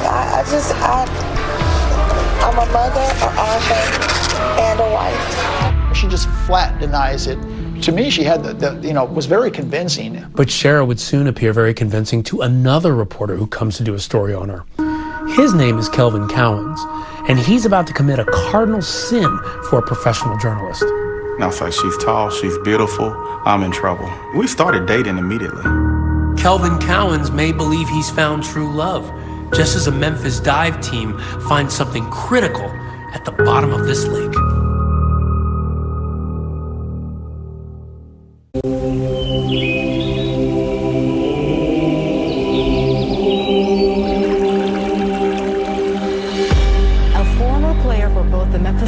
And the Grizzlies has disappeared, and now his family is worried about his safety. Georgetown 911, where's your emergency? Hello? This is almost like a tale out of a Southern Gothic novel.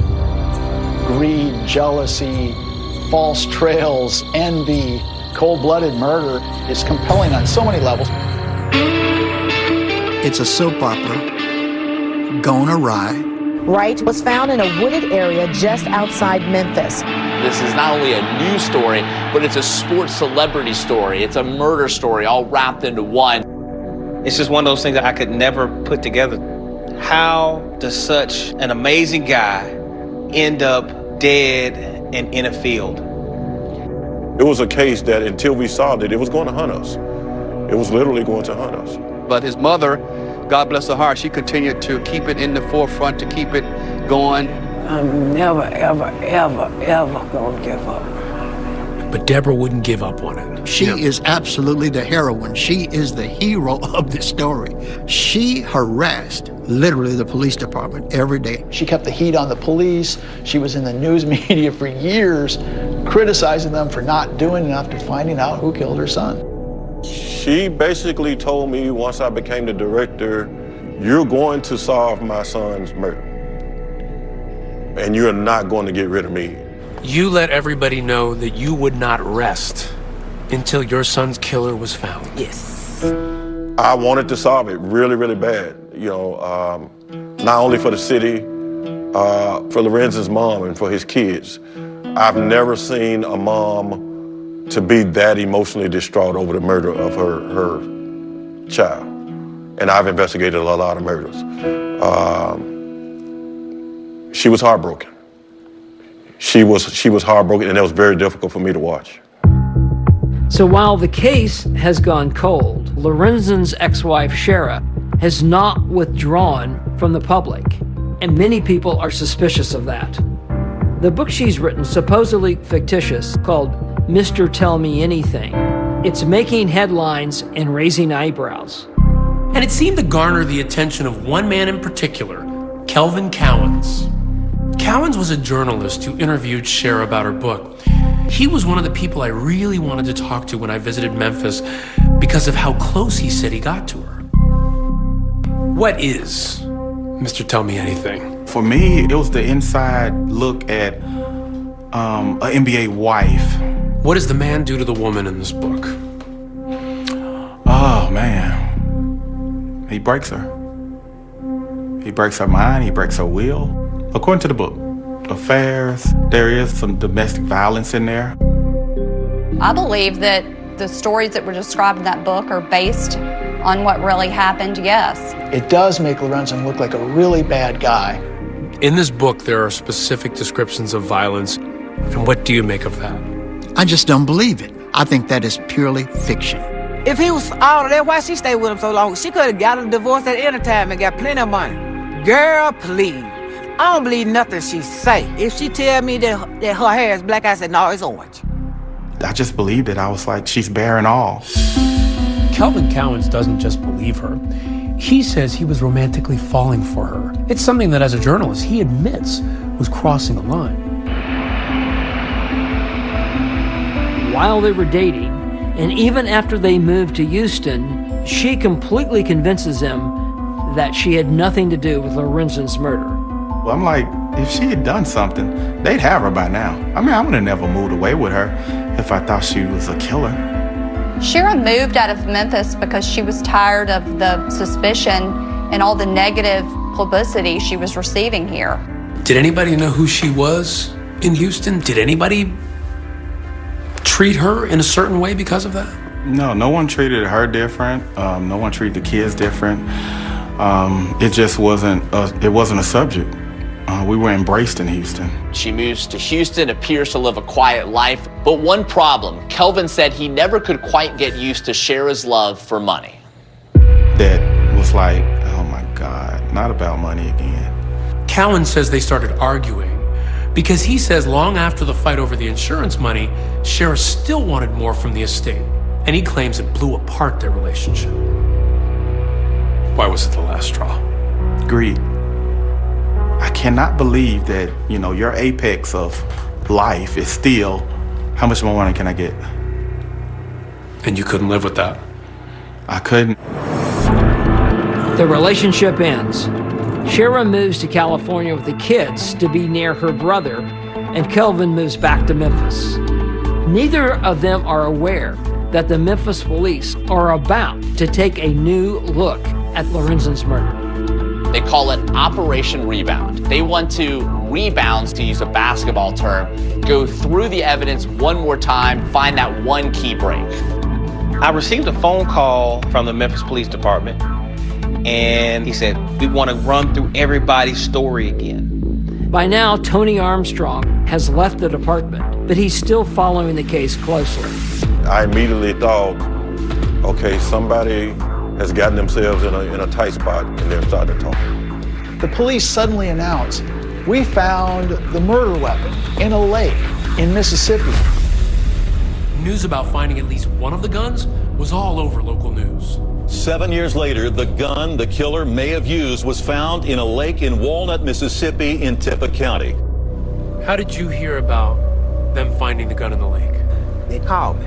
The news got around town. They found the gun. And I'm like, what? You found after all this time, how? And now the next thing I'm thinking, okay, now who was it? Who killed Lorenzen? And that's when this man enters the story. A man who cops say is the whole reason they found that gun in the lake in the first place. Because he claims he knows who put it there. You mean what? Are you kidding me? Are you actually kidding me?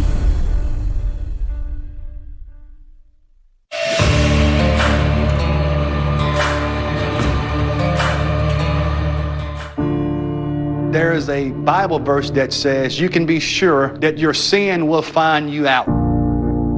I knew someone was going to talk, and I knew for certain it was going to involve Cheryl.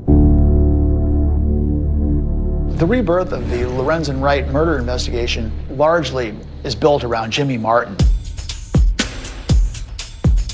Jimmy Martin was a 34-year-old former rap artist who went by the name of Trickster. He was also Cheryl Wright's cousin. Martin was convicted in a totally unrelated case with killing his girlfriend. But according to prosecutors, that's when he approached cops with a story about what he says happened to Lorenzen. It was in between the conviction for second-degree murder and his sentencing that Jimmy Martin offered this story.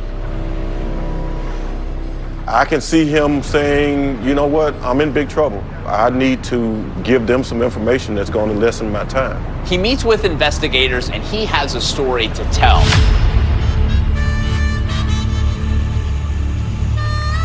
So what you are about to hear is what prosecutors said in court is Jimmy Martin's story about what he says happened to Lorenzen. Jimmy tells investigators that Cheryl Wright is involved in Lorenzen's murder with one other person, a man named Billy Ray Turner. Billy was the guy that cut the grass. Billy Ray Turner was a landscaper, a yard man, who happened to be a deacon in a small country church that Cheryl attended. Here's what Jimmy Martin supposedly told prosecutors about that landscaper, Billy Ray Turner. Jimmy Martin says that he had once gone to Atlanta with Billy Ray Turner to try to kill Lorenzen. Remember, Lorenzen had moved to Atlanta after his divorce in 2010 and moved in with his old buddy, Mike Gibson. I had no clue, no awareness of anything like this. Prosecutors say Cheryl was also in Atlanta around this time. There's underpinnings to Jimmy Martin's story because, she did show up down there. I can remember her coming to Atlanta for the first time to see the condo. Very unusual. She had never been down there. And while Cheryl was there at the condo, Jimmy alleges, she was setting the stage for a murder. Jimmy Martin says Cheryl Wright left the window open so he and Billy Ray Turner could go inside to kill Lorenzen Wright. In court, prosecutors detail step by step what Jimmy Martin says happened next. Billy Ray and Jimmy Martin go through a window and they're looking for Lorenzen, but they can't find him. Turns out that Lorenzen wasn't even home at that moment. I was there laying on the couch. Had I had woke up, or had Lorenzen been there, we'd both be dead. The story Jimmy Martin tells investigators is that there's another man asleep on the couch, so they don't go through with the plan. With that attempt foiled, prosecutors allege a new plot to kill Lorenzen was hatched. This time, they say, unfortunately, it worked. The body of former pro basketball player Lorenzen Wright has apparently been found in Memphis. Sources say it appeared Wright had been shot several times. Martin claims to investigators that a few days after Lorenzen's death, Shara and Turner confessed to him that they murdered Lorenzen.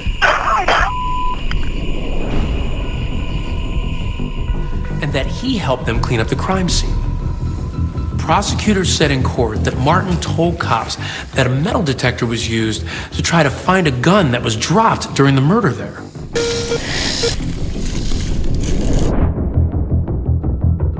Martin claims that he and Turner drove to Walnut, Mississippi, where he alleges Turner threw a gun in a lake.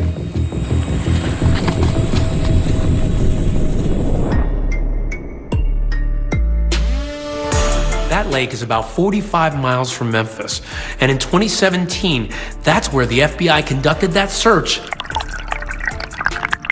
and found a gun at the bottom. They were able to do forensics on this pistol that was recovered and determined that those shell casings came from that gun. Even though police know that there were 2 weapons used in the shooting, this evidence alone is huge. Developing right now, new information in the unsolved murder of Lorenzen Wright. Authorities now say a gun found over the summer may be the one used in the crime. They're announcing, we found this gun. Why are they doing that? The reason they were doing that is they were telegraphing to the suspects to put them in a panic mode. So law enforcement starts monitoring Shara and Billy Ray's cell phones and allege they learn incriminating information. Law enforcement is able to record those calls. Next thing you know, boom, there's this guy on TV. They're handcuffing. 46-year-old Billy Turner sits behind bars this morning, arrested at a Carterville gas station. It was a standard arrest. There was no incidents to it. This person who, for the past 25 years, had not had any sort of troubles. A real nice guy, always just laughing. No, he never showed aggression or anything like that. I'm just like, who is Billy Ray Turner? Who is that? I've never heard about Billy Ray Turner. The only thing that I knew, and I ended up putting 2 and 2 together, is that Lorenzen, he told me, Cheryl's sleeping with everybody in Memphis. She even sleeping with her gardener, which was Billy Ray. Continuing coverage for you now this midday about the suspect charged with killing former Memphis basketball player Lorenzen Wright. Billy Turner entered a not guilty plea on charges that he murdered Wright more than 7 years ago. Emotions were extremely heavy in Billy Ray Turner's first appearance in a Shelby County courtroom. And these hearings were televised, right? Yes. That's how high the interest was. Yes. They would break into the regular day programming. It was like the big thing here. New developments this midday in the 2010 murder case of Memphis basketball star Lorenzen Wright. When I saw him, I knew instantly she had used him because that's not what she want. He ain't had no money. She don't deal with no grass cutter. Good morning, sir. You have a mother who searched for answers for all of these years and then finally associated a face with the person responsible for taking my son's life. And all the emotions just came out. I jumped up and I asked him, how could you have murdered my son? Little did Deborah know this mystery in Memphis wasn't even close to being solved.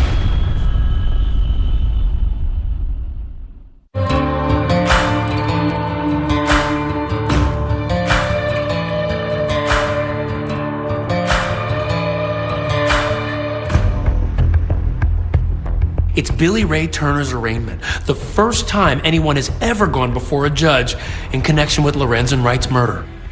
The victim's mother was emotional at the sight of Billy Turner in court. Lorenzen Wright's mother stands up in the middle of the proceedings and yells, how could you have murdered my son? That's what I did, just how? The atmosphere was one of just, wow. The air seemed to be sucked out of the room at that point. Why? Who are you? We don't know you.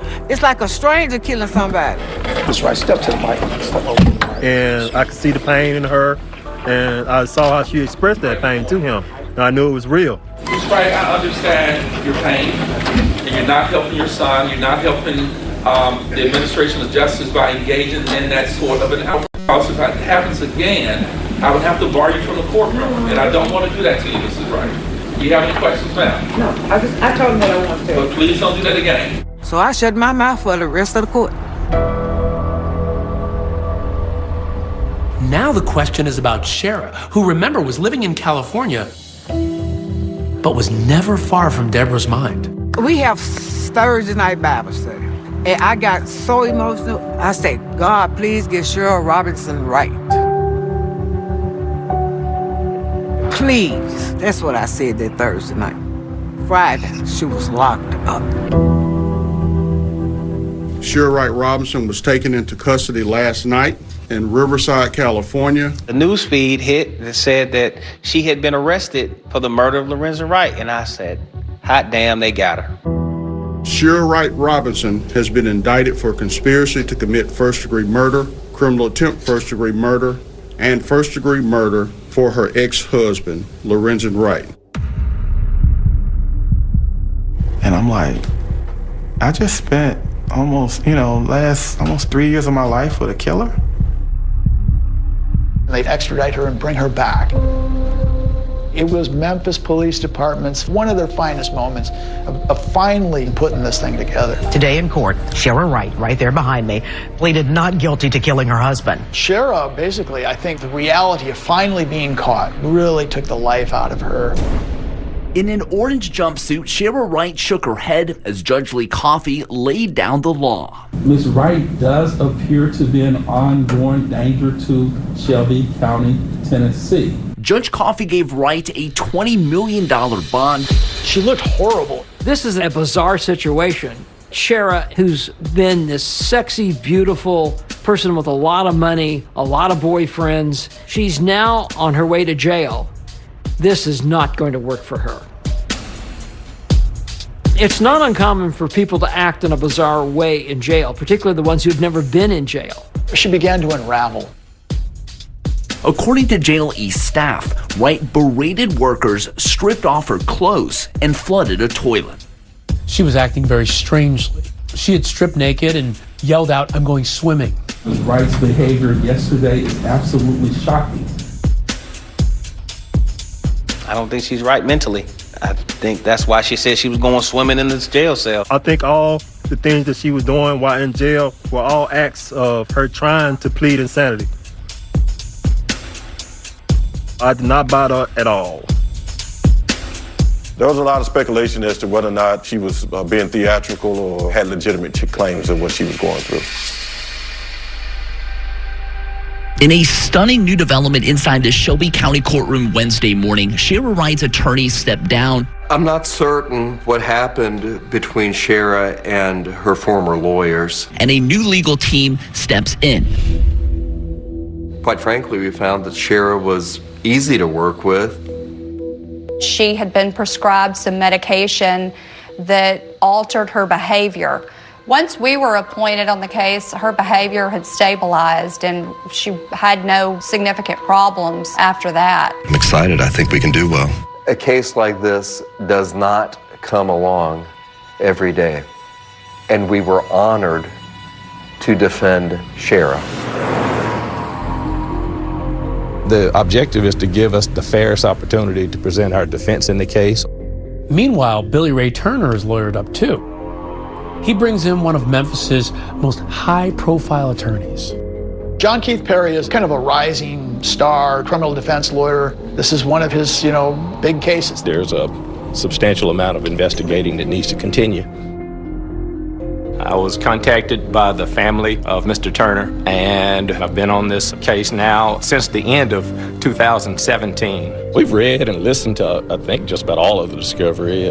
Now you compile notes, lay out your outlines, see the points of attack. I've never had a reason to regret representing Billy Ray Turner. According to his attorney, Billy Ray Turner has constantly said he had no involvement in the murder of Lorenzen Wright. He stands by that then, and he stands by that now. We think that if given a fair slate, Mr. Turner will walk out with me. I absolutely think that he did not do it. Perry has several questions about the alleged case against Billy Ray Turner, starting with his connection to Shara. Some of the things that I've heard through the community about this super romance and that he would have been willing to jump bridges and over rivers or whatever, I haven't seen that. And more importantly, Perry says, consider the source. He says the prosecution's case starts with Jimmy Martin's story. And his criminal history, according to Perry, makes him not credible. Could he be the one that did it? And absolutely. With the statement that he gave, how he gave that statement, and the fact that he is a convicted murderer, yes, there's an absolutely a chance that he could have committed the act himself. Credibility-wise, he would be low on the totem pole, I think. Maybe he's just trying to minimize his involvement in all this. He's flipped, he's turned a deal. So far, there is no proof that Jimmy Martin received any benefit from cooperating in the Lorenzen Wright case. But we do know he's never been charged in connection with Wright's murder. Neither Martin nor prosecutors would talk with us. But now the stage was set for a climactic trial in the Lorenzen Wright murder. Did you expect these cases to lead to conviction? And did you expect that to happen fairly quickly? Once the gun was found, I did. No case is a slam dunk. No murder case is a slam dunk. However, no one was prepared for what would actually happen next. I walk to the assignment desk, and she hangs up the phone and frantically says, I just got a tip. Go down to the courthouse.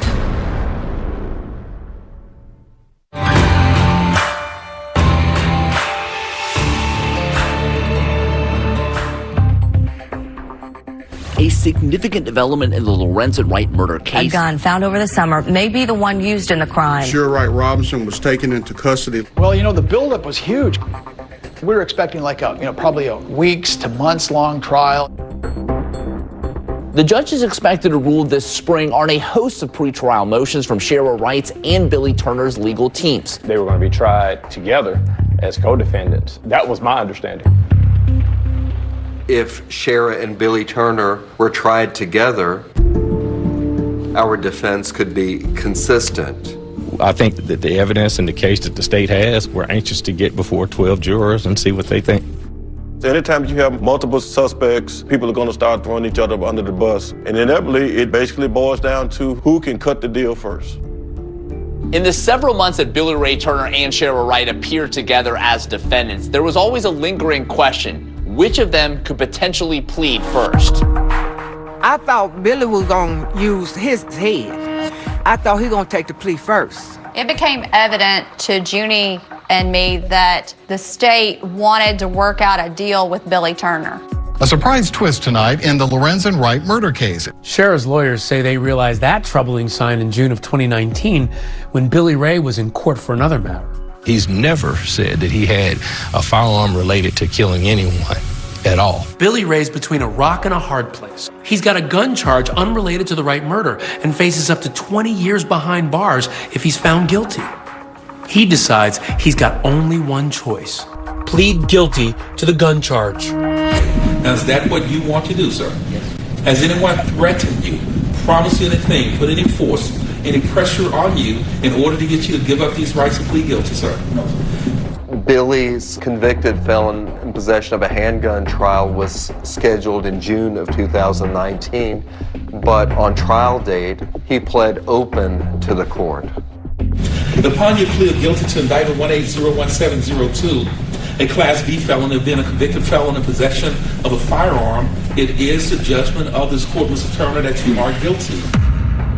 He pled open to the court. He doesn't know definitively what sentence he's going to get. Shira's lawyers are seeing this play out, and they're really worried about it. Here's why. It's possible the judge could take pity on Billy Ray and reduce his sentence if he cooperates with authorities and testifies against Shira Wright. His potential time was completely left up to the judge. Thank you, sir. You step down from the witness stand, Mr. Turner. That was highly unusual and to us indicated that he would be cooperating. Shira's lawyers are not taking any chances. Her lawyers go to visit her in jail, and what they tell her would shock everyone. They say she needs to consider a plea deal. We told her, if Billy testifies against you, it's going to be disastrous.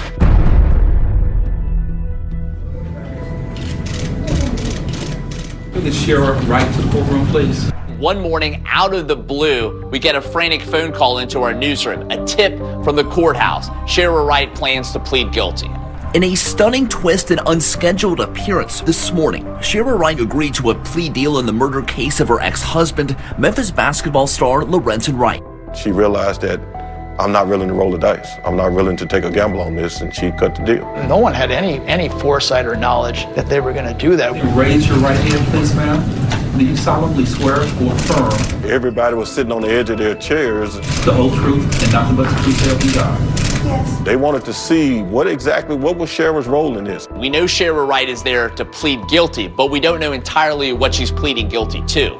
Ms. Wright, the agreement that you have to say is that you will plead guilty to the included charge and count 1 to facilitation of first-degree murder. In the deal, the 48-year-old pleaded guilty to 2 counts, facilitation of first-degree murder and facilitation of attempted first-degree murder. Facilitating. Yes, sir. Facilitating the murder. I've never heard of that charge.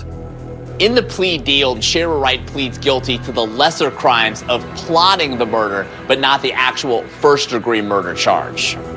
You are asking this court to find you guilty without a trial and accept this punishment which has been recommended on your case. Now, is that what you want to do, Ms. Wright? That is correct. She admitted that she had facilitated Lorenzen's murder. But she doesn't name Turner or any accomplices in pleading guilty.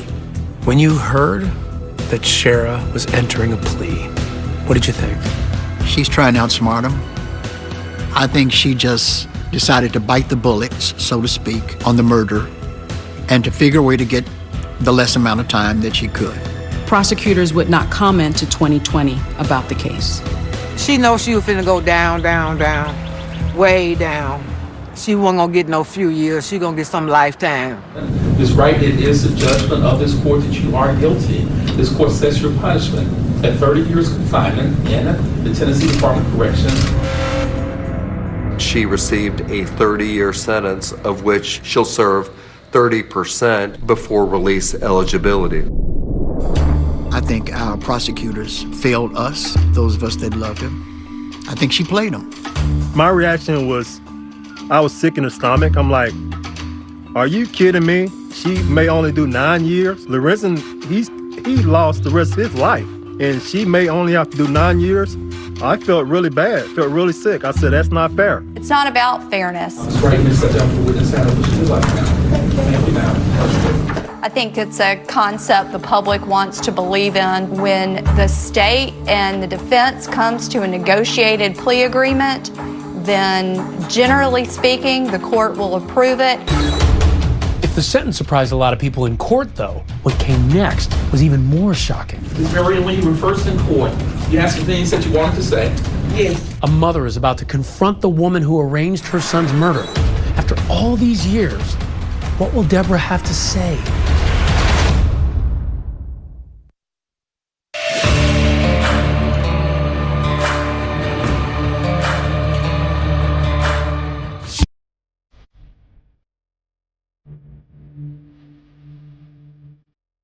Shara Wright walked into the Shelby County courtroom this morning. She agreed to a plea deal in the murder case of her ex-husband, Memphis basketball star Lorenzen Wright. Even after Shara pleads guilty to facilitating their father's murder, her children are said to be standing behind her. I know the kids were, at some time, maybe still are in denial of Mama's involvement, and you can understand that. The children support Shara because they love her.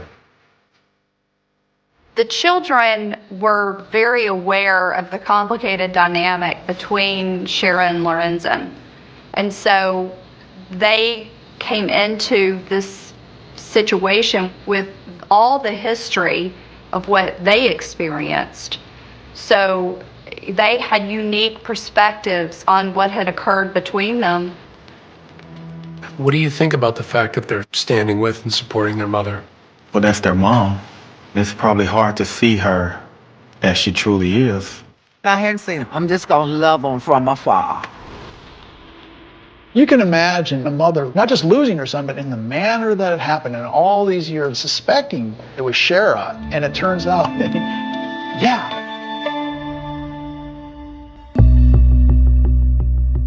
After she agreed to the deal, Lorenzen Wright's mother, Deborah Marion, spoke directly to her former daughter-in-law. Marion, when you were first in court, you had some things that you wanted to say. Yes. Judge Coffey gave Deborah the opportunity to address Shara. I will allow you to vocalize or verbalize anything that you want right now. It's very because you have that right under our Constitution now. I couldn't wait to hear what she was going to say. The room was quiet, it was tense, and it was locked in as Lorenzen Wright's mother looked directly in the eye of Shara Wright. I was thinking about it the whole while as it was going on, what I was going to say. But once I got up to that mic, my train of thought just changed. I focused on my grandkids. But Sharon, I want to thank you for giving me my grandchildren. That's what I want to thank you for. Instead of anger and outrage, she looks at Shara Wright and gives more of a sense of compassion and family and love. But I want you to unlock them so I can visit them, so they can see their grandma. Because Sophia keep calling, she wants to come make chicken and dumplings. She wants to come. And I didn't expect her to bring up the kids, but I was so glad that she did. But I want you to call them. No, it's okay to talk to your grandma. Grandma still loves you. That's all I want my grandkids. I just hate what happened to my child. But he left nice looking kids here for his grandma. But they want to see me like I want to see them. I'm ready for them to come back to home with their family.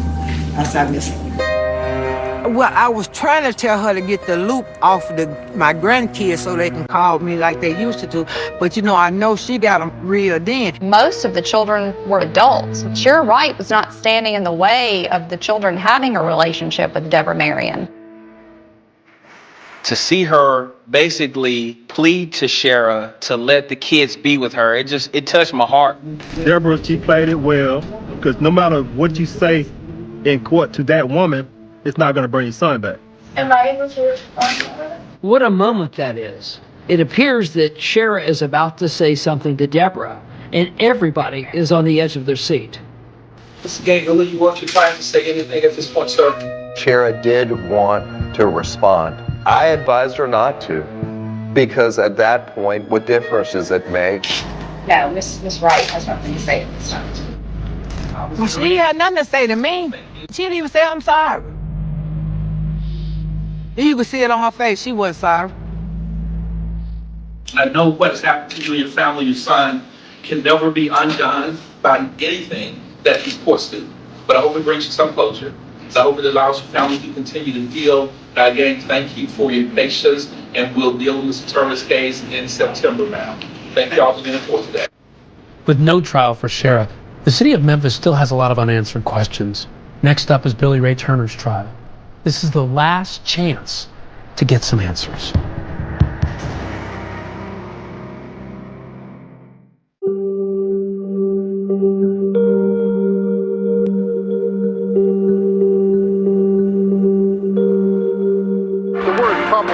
May be an understatement, but that's how Shelby County doctors are describing the ongoing challenges in fighting the current surge of COVID-19 numbers.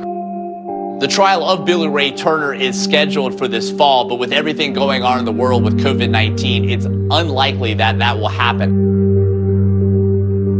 I absolutely plan to fight like hell for my client in that courtroom. I asked the public one thing, that if you have your preconceived notions, pay attention to it as the case is presented in the courtroom, then stand in judgment of it. I hope that the truth comes out, and I hope that he does time for the role that he took in Lorenzen's murder. I'm not really worried about what happened to Billy Ray in his upcoming trial. Lorenzen dead because of Shara. At this point, it's unclear if Shara will ever say what happened, leaving everyone else to just simply speculate. And even I still have questions. What actually happened that night out by the Callis Cutoff Road? How did Lorenzen end up out there that night? Was there a second gunman? And who shot him? And the most perplexing question, why? I would say the motive is that he was worth more dead than he was alive. Ultimately, only she knows why she did it. Money, love, envy, it really is a tragic story.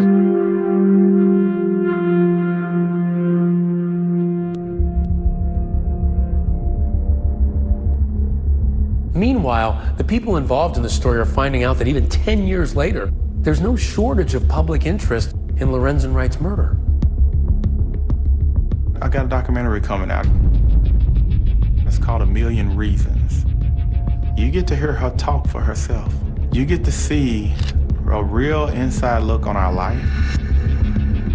Well, you get to see what did she spend all that money on, in detail. I don't have a monster to sell you. I'll tell you about Shara Wright, and you make your own decision. You'll be able to see it for yourself.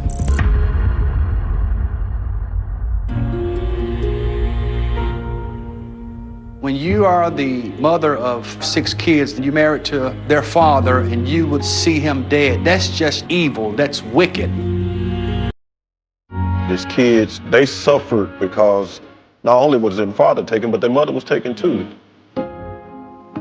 There are no winners in this case.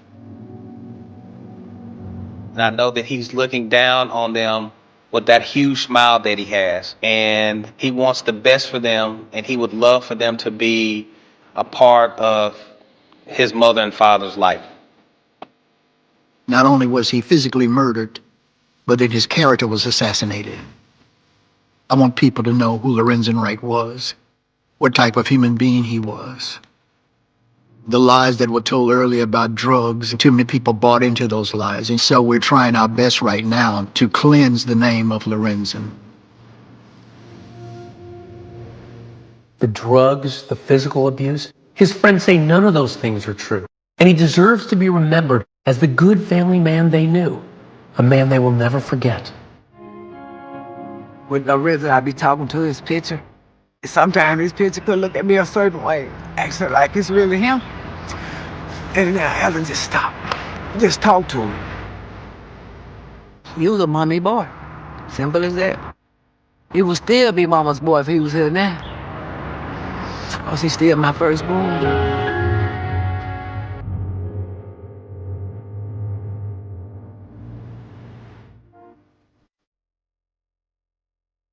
You're as cold as ice. The last thing they would expect is to find a suitcase with a human body in it. There was no doubt of what it was. It's a set of human legs. Oh my gracious. The big question is, how the hell did he get there? They were crazy in love at first, but it quickly became tumultuous. There were infidelities, they'd fight. I think they liked the drama. You're as cold as ice. The person who did that would look like a monster, but sometimes killers look just like Melanie McGuire. Do you still insist that you're innocent? Absolutely. Now, the all-new Jailhouse interview. Who do you think killed your husband? New details, stunning audio recordings. Is there anything else you're not telling me? Like what? Like I killed my husband. Did you? No. But thanks for asking. The secret in the suitcase. It turns out it isn't the end of this story. The new 2020 True Crime Event Special, next Friday at 9/8 Central on ABC. Do you think you know me? What you want? Baby, I got it. I've been down this road before. I want respect.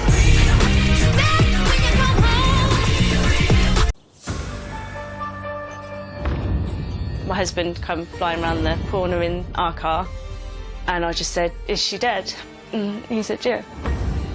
This is a grandmother who's been shot in a car park of the block of flats where she lives. If you were to put a list of places where somebody could be shot in the head, Spartan wouldn't register.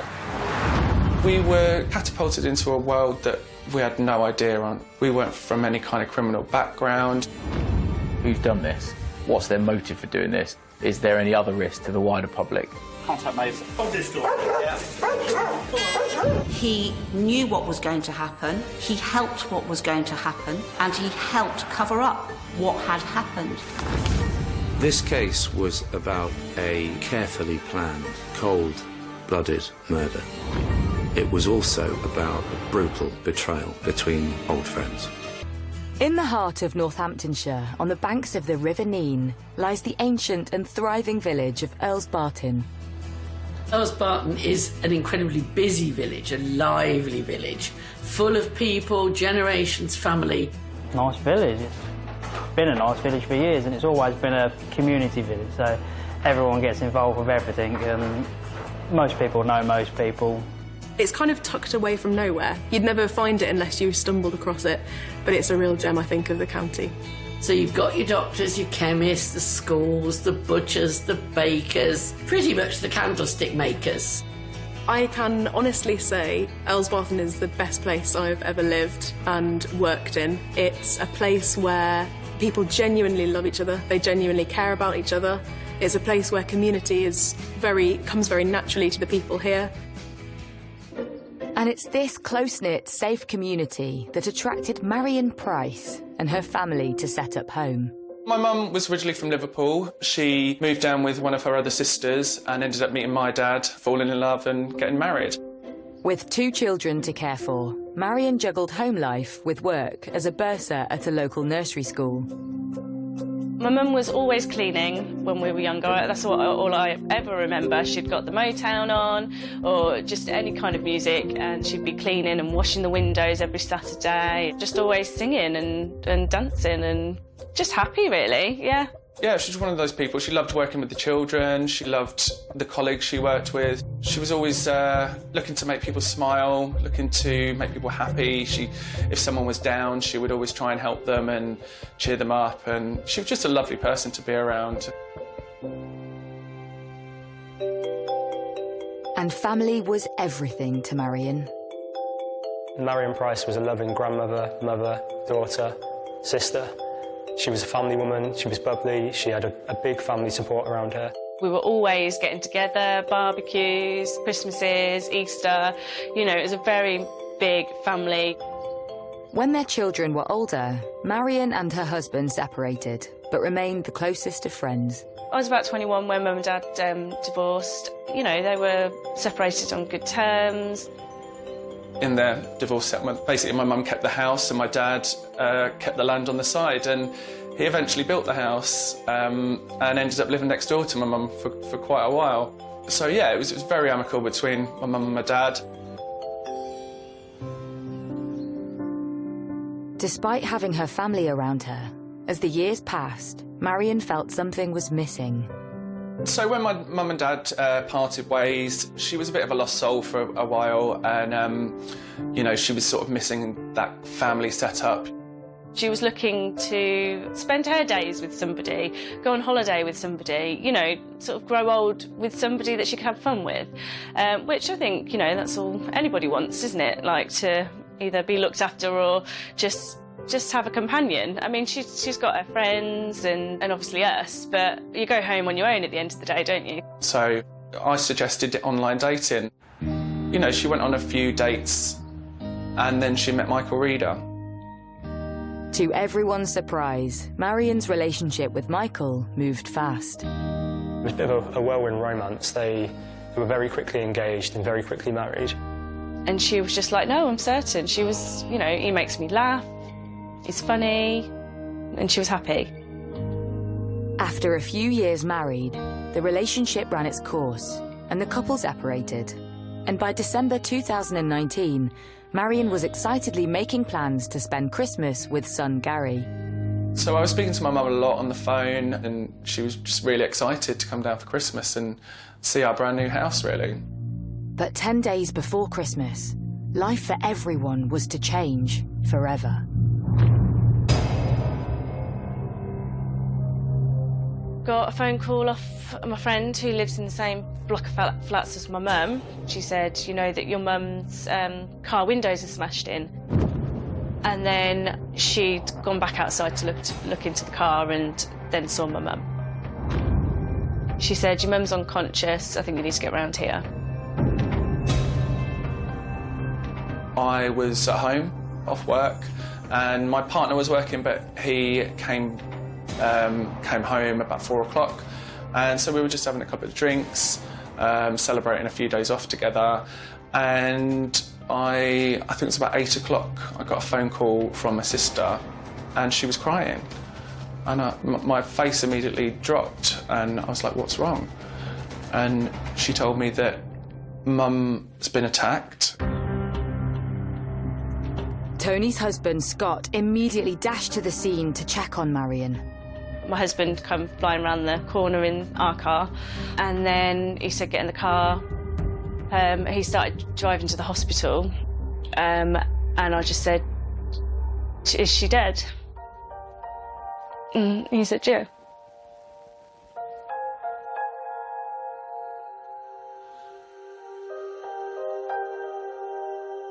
And I remember just falling to the floor and screaming, and the rest of that evening's a complete blur, if I'm honest.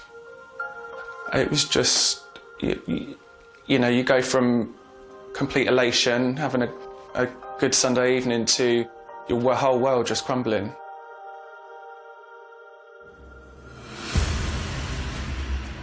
I was on call this weekend. It was a Sunday night. I remember it really well, actually. It was about sort of 8 o'clock time. The first call was just, right, we've got a lady in a car in a quiet little village outside a block of flats. Windows have all been put in, and we think she's got a significant head injury. So I got in the car and I drove to the scene immediately, really. I knew it was one that I'd have to go to. On arrival in Earls Barton, the true horror of the scene before him unfolded. Driving to the States, Christmas lights up everywhere. The victim's car, Marion's car, with the window smashed. The scenes of crime manager has seen Marion and assessed the scene. He said to me, look, this looks like a firearms discharge. Police immediately launch a murder investigation. Earls Barton is one of the last places in Northamptonshire that you'd imagine something like this happening. If you were to put a list of places where somebody could be shot in the head, Earls Barton wouldn't register. In the quaint village of Earls Barton, Northamptonshire police have just launched a murder investigation after 63-year-old grandmother Marion Price was found dead in her car. It was confirmed by our family liaison officer that she died from a single shotgun wound to the head through her car door. I mean, she hadn't even taken her seatbelt off, and she was shot through the window. The majority of the murders we deal with most recently have been knife-related, knife crime or drunken incidents that are just accidents that have happened and have ended in tragedy. This was somebody's actually shot her through the window of her car. It was extraordinary. She just isn't the type of victim that you'd expect a gun crime incident to have occurred for. She had no enemies, you know. It was just a far cry from the world that we're all from. You know, I mean, we don't know anyone with guns, we don't know criminals of that level. Like, it's just, it was all too much to take in. It was horrendous. This is a grandmother who's been shot in a car park of the block of flats where she lives. Who's done this? What's their motive for doing this? Is there any other risk to the wider public? Immediately, police seal off the village, sending shockwaves throughout the community.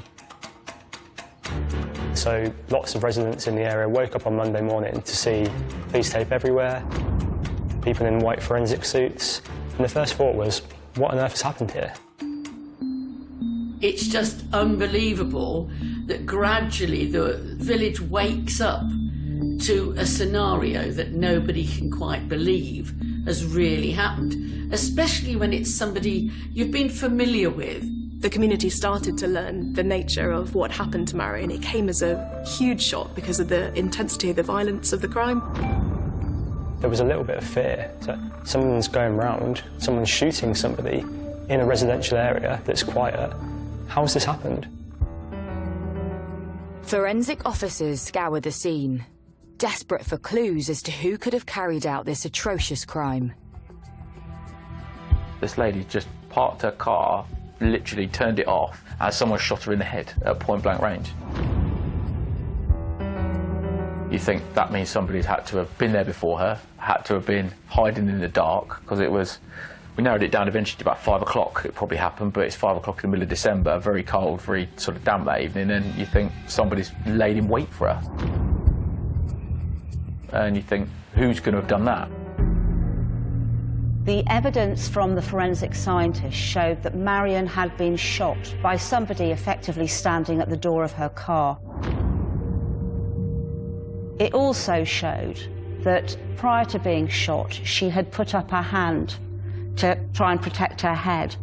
Completely futile, tragically, in the circumstances, because there was injuries to the hand which showed that to be the case.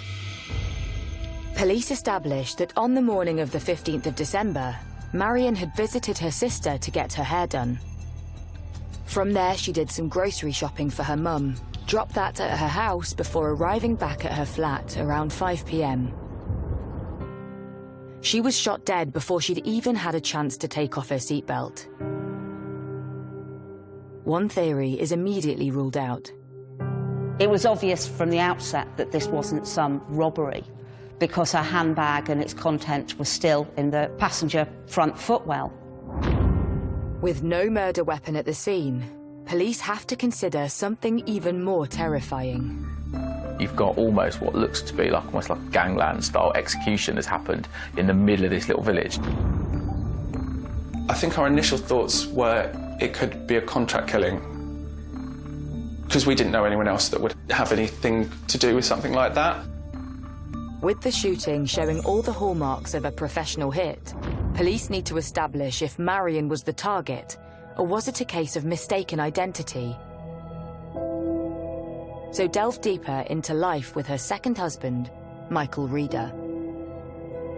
Can't really pinpoint the time that she started to change, but it was definitely not long after they got married. I would say probably within the year, she started to look tired. She wasn't putting makeup on. It seemed like he was charming all the right people. He was doing lovely things for her, for my sister's kids. He was going golfing with my brother-in-law. He was nice and pleasant to the people he needed to be at the time. But I would see different traits in my mum that just wasn't my mum. She'd lost her spark. I could see she wasn't happy, but I think she didn't want to be seen as a failure. Like, you know, I've married him really quick, people didn't approve, you know, they're going to say I told you so. So she tried to stick it out. In 2017, Marion and Michael split up. When my mum left him, she called me straight away and just said, I've left Mike. And it was like this weight was just lifted off my shoulder. She was like, this is the next chapter of my life now. Like, I'm going to enjoy it. We're going to do this. We're going to do that. And yeah, she was just really excited about what was to come. And in November 2019, the couple decided to make their separation official. They were divorced, and just a month before that Marion was shot, he'd been ordered to pay her £10,000 at a court hearing. After the court, the next few days, he was due to pay that £10,000 into my mum's bank on the 16th of December. But the day before the money was due to be paid, Marion's life was cruelly taken from her. Something police believe is no coincidence. I suspected instantly that the person who has had to pay her money in an acrimonious divorce battle has a motive. And he's a very good suspect. So I'd sent some uniformed resources. They were firearms officers that went round to arrest him. Hold this door. Yeah. Contact made at the front with Mr. Reeder. Yeah, he's just putting his dog indoors. You're all right. Right, let's come in, Mr. Reeder. Pop your lolly down somewhere. My friend, I need to have a chat with you. He opened the door, still holding an ice cream in his hand, when the officers said that his ex-wife had been found dead. At this moment in time, I'm arresting you on suspicion of murder of your ex-partner. You do not have to say anything, name your defence, you're not meant to bring questions, something related to court, and you do say may be given evidence. Your arrest is necessary for a prompt investigation to that offence and to secure evidence. Do you understand that? Just put your hands on that for me. Yeah, well, you were in the house. When we've heard that he'd been arrested, we all were relieved. It was a big, huge sigh of relief that he'd been arrested. Just waiting for another car to come, and you're going to be taken to Criminal Justice Centre. All right? Where you'll be spoken to further about this incident. All right. You're under caution, sir. I'll just remind you, you do not have to say anything. Mainly defences, do not mention when questioned something that's related on in court, and you do say maybe evidence. All right? Have a seat. When did this happen? Early this evening, sir. Have a seat. Your ex-partner is Marion Price. Yeah. You know, who else would have wanted to hurt my mum? Nobody. Absolutely nobody. Michael Reader is taken in for questioning, but having found no murder weapon at the scene or at Michael's home, the police have little to link him to the crime scene and need to establish if he pulled the trigger or ordered the hit on Marion. Very pressured environment because we've got an initial 24 hours, then we can ask a superintendent internally for another 12. We didn't have any sort of fingerprints or anything like that on the car at the time that we could tie him to. We didn't get anything back from our fast-track submissions to the forensic lab, so we couldn't forensically initially put him there at the crime scene. We just were left with, he's done this. He's got to have done this. But police have no concrete evidence tying Reader to the murder. Time is running out to keep him in custody, and police searching his home have found nothing of interest. Couldn't find a mobile phone for him, which is unusual. I know he was sort of late 60s at the time, but everyone has a mobile phone. They looked at his bank accounts, and his bank account revealed a direct debit to a mobile phone company. The police don't need the handset in order to get the information they need from a mobile phone. They need the data from that phone, and that can be obtained through the phone company. Information from Michael Reader's mobile phone data soon turned the investigation on its head. So we get this call data. He's got a monthly contract phone. This is the number of it, and these are all the people he's called. And his top contact is somebody called Stephen Welch. And he's in contact with this guy all the time. Literally, it's 90% of his calls are backwards and forwards to Stephen Welch. So you're thinking, right, Stephen Welch is somebody who's of definite interest to us. So who is Stephen Welch? And what is his link to Michael Reader? And what does he know about the brutal killing of Marion? Michael Reader's best friend was a man named Stephen Welch. They'd known each other for decades. They played snooker 7 days a week. They even went round and had sort of family parties together. They were almost like brothers. Reader and Welsh went back years. I recall that, as far as Stephen was concerned, they'd met when they were probably in their 20s. So they'd known each other for about 40 years. And they'd met in the local motor trade. It was almost as if he was attracted to Reader like a moth to a flame. He looked on Reader really as an older brother. Reader was about 10 years older. Reader had the nice house, the E-type Jag, the snooker table. Stephen didn't really have anybody. So I sent some cops down a couple of days in to go and speak to Stephen Welch. Find out, is he a suspect, is he a witness? What do you know about Michael Reader? What do you know about where he was? After a persistent knocking, his flatmate answered. And his flatmate's sort of like, oh no, I dropped him off at the airport. Welch's flatmate reveals he flew to Alicante just hours after Marion was shot dead. Immediately, police get a warrant to search his address. And finally, there's a breakthrough. We found a phone that turned out to be Michael Reader's phone on his bedside cabinet. And we found a tracking device inside the glove box of his car.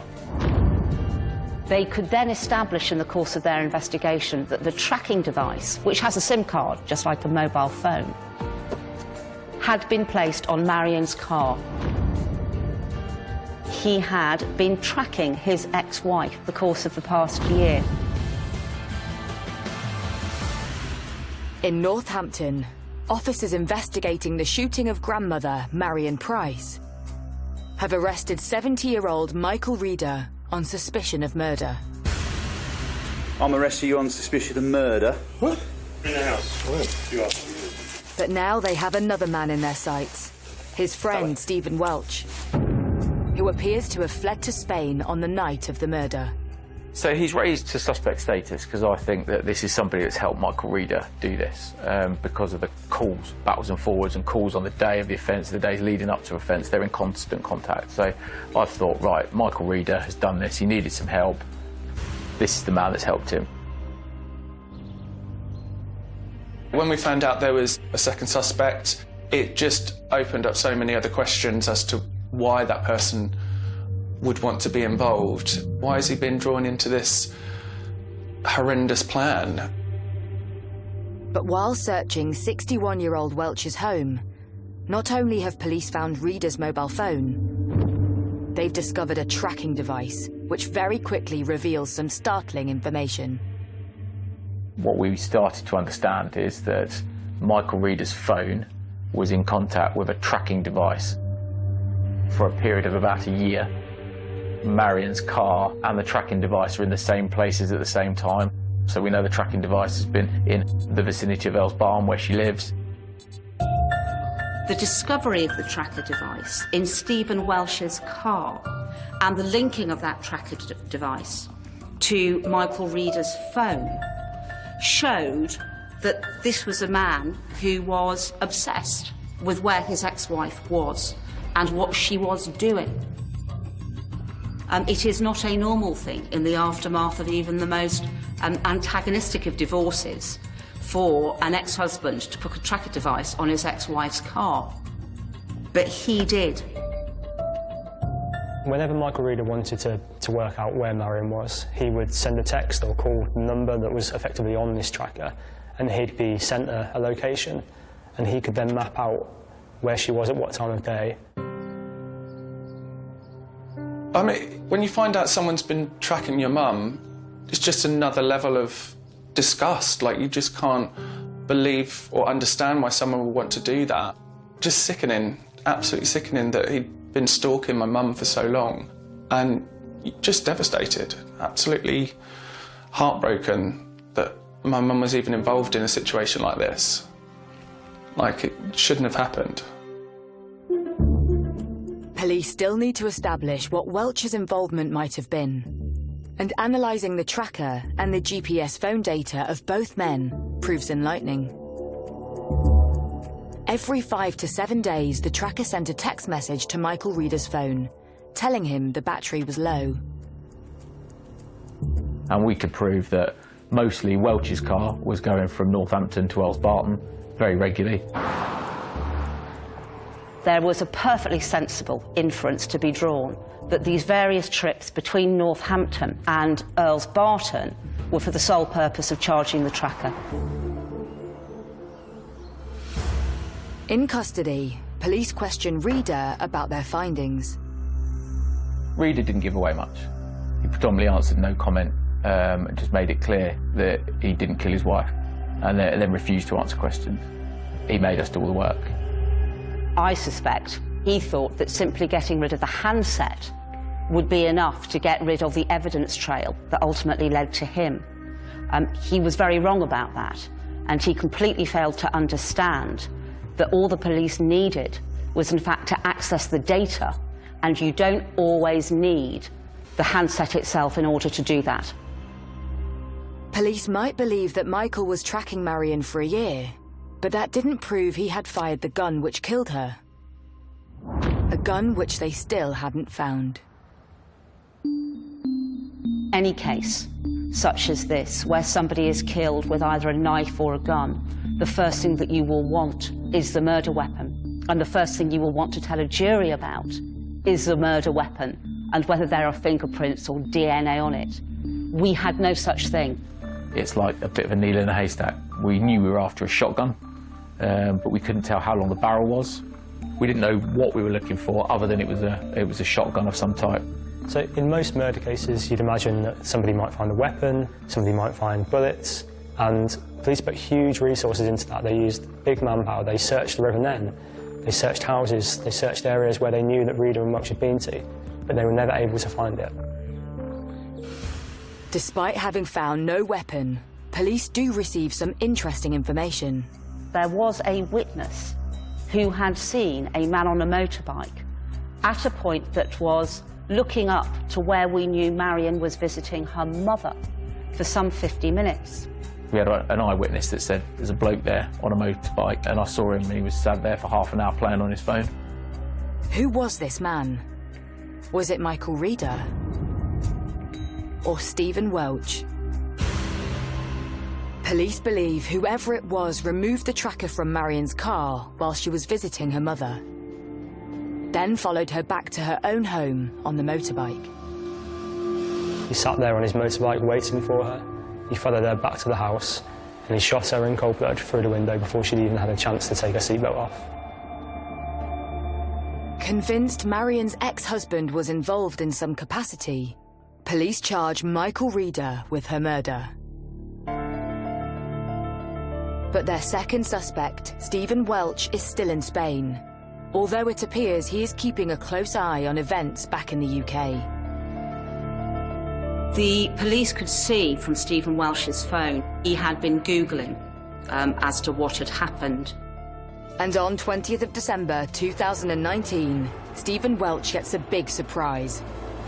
So we had a reception committee waiting for him as he came off the plane. And he came back and we arrested him. Welch admitted he'd been ferrying the tracker backwards and forwards, and he admitted in evidence, I was complicit with a long-term stalking operation. I'm disgusted and ashamed of myself and everything. News is made public that there is now not one, but two men charged with the murder of Marion Price.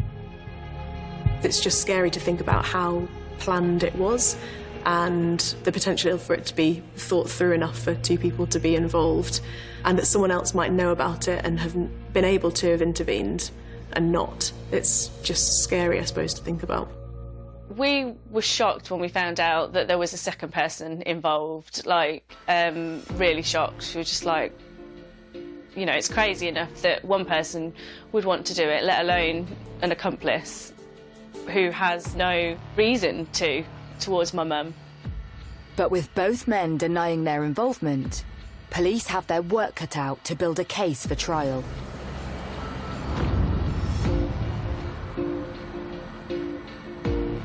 Seeing Reader in court for the first time, I remember my heart racing, just pounding. I just felt sick when he walked in the room, but I just didn't want to show any emotion at all. As the trial begins at Northampton Crown Court, the prosecution needs to lay out its case as to who pulled the trigger. And it very quickly becomes clear that one man has an ace up his sleeve.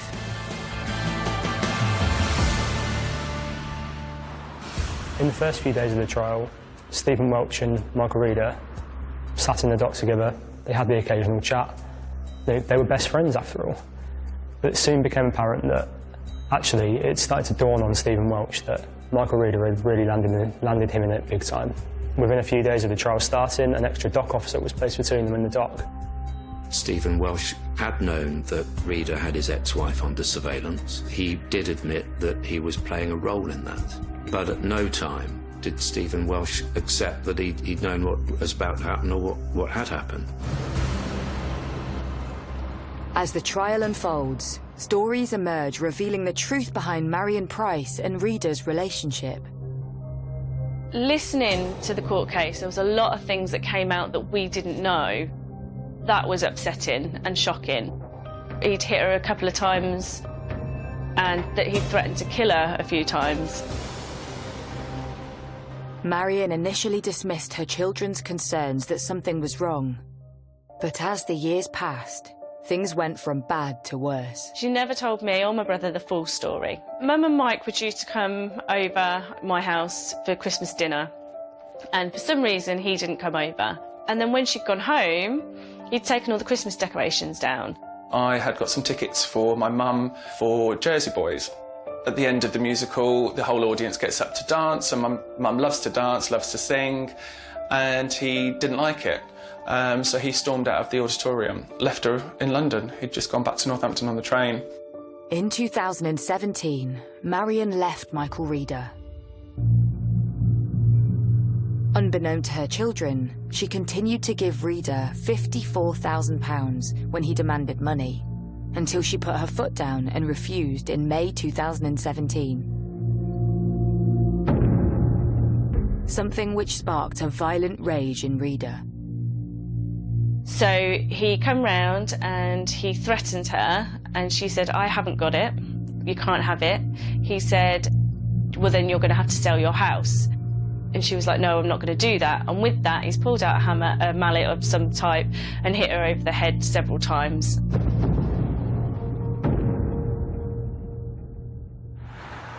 Marion was taken to hospital, where she had stitches for a head wound and treatment for a broken finger. Reader was arrested and charged with grievous bodily harm. It went to court, went to trial, and apparently, you know, the jury come to the conclusion that he hadn't done it. They went with him instead of my mum. And I feel like she was failed then. Sorry.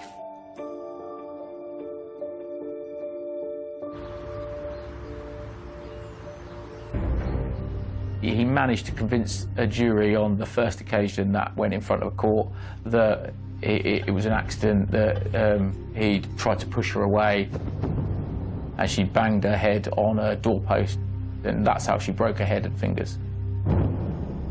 He'd managed to convince people that he hadn't done something, and he got away with it. But having been cleared of attacking Marion in the past, he now stands accused of her murder. Reader, on day one in court, day one of him giving evidence, he walked in and he thought he'd charmed the jury into believing his side of the story, that somebody else did it, it was nothing to do with him. He was so confident that he could get away with it that he thought he'd planned the perfect murder. Having convinced a jury of his innocence once before, could Michael Reader once again walk away an innocent man? At Northampton Crown Court, Michael Reader and his best friend Stephen Welch are standing trial for the murder of Reader's ex-wife, Marion Price. We never found the motorbike. We never found the firearm. They planned this really well. From the outset, my concern was that Reader had not only planned to kill his wife, and he planned to get away with it, but he'd planned a fall guy by using Stephen Welch as that fall guy. The court hears how in November 2018, Michael Reader bought a tracking device and burner phone in order to start keeping tabs on Marion, something which the prosecution believe turned into a bigger plan. What started off as stalking her to understand who she was with and where she was and whether she had a boyfriend and what she was doing with her money to help him with his divorce turned into the ideal method of tracking her so that he could kill her eventually. And after being ordered to pay Marion £10,000 in a divorce settlement, Reader snapped.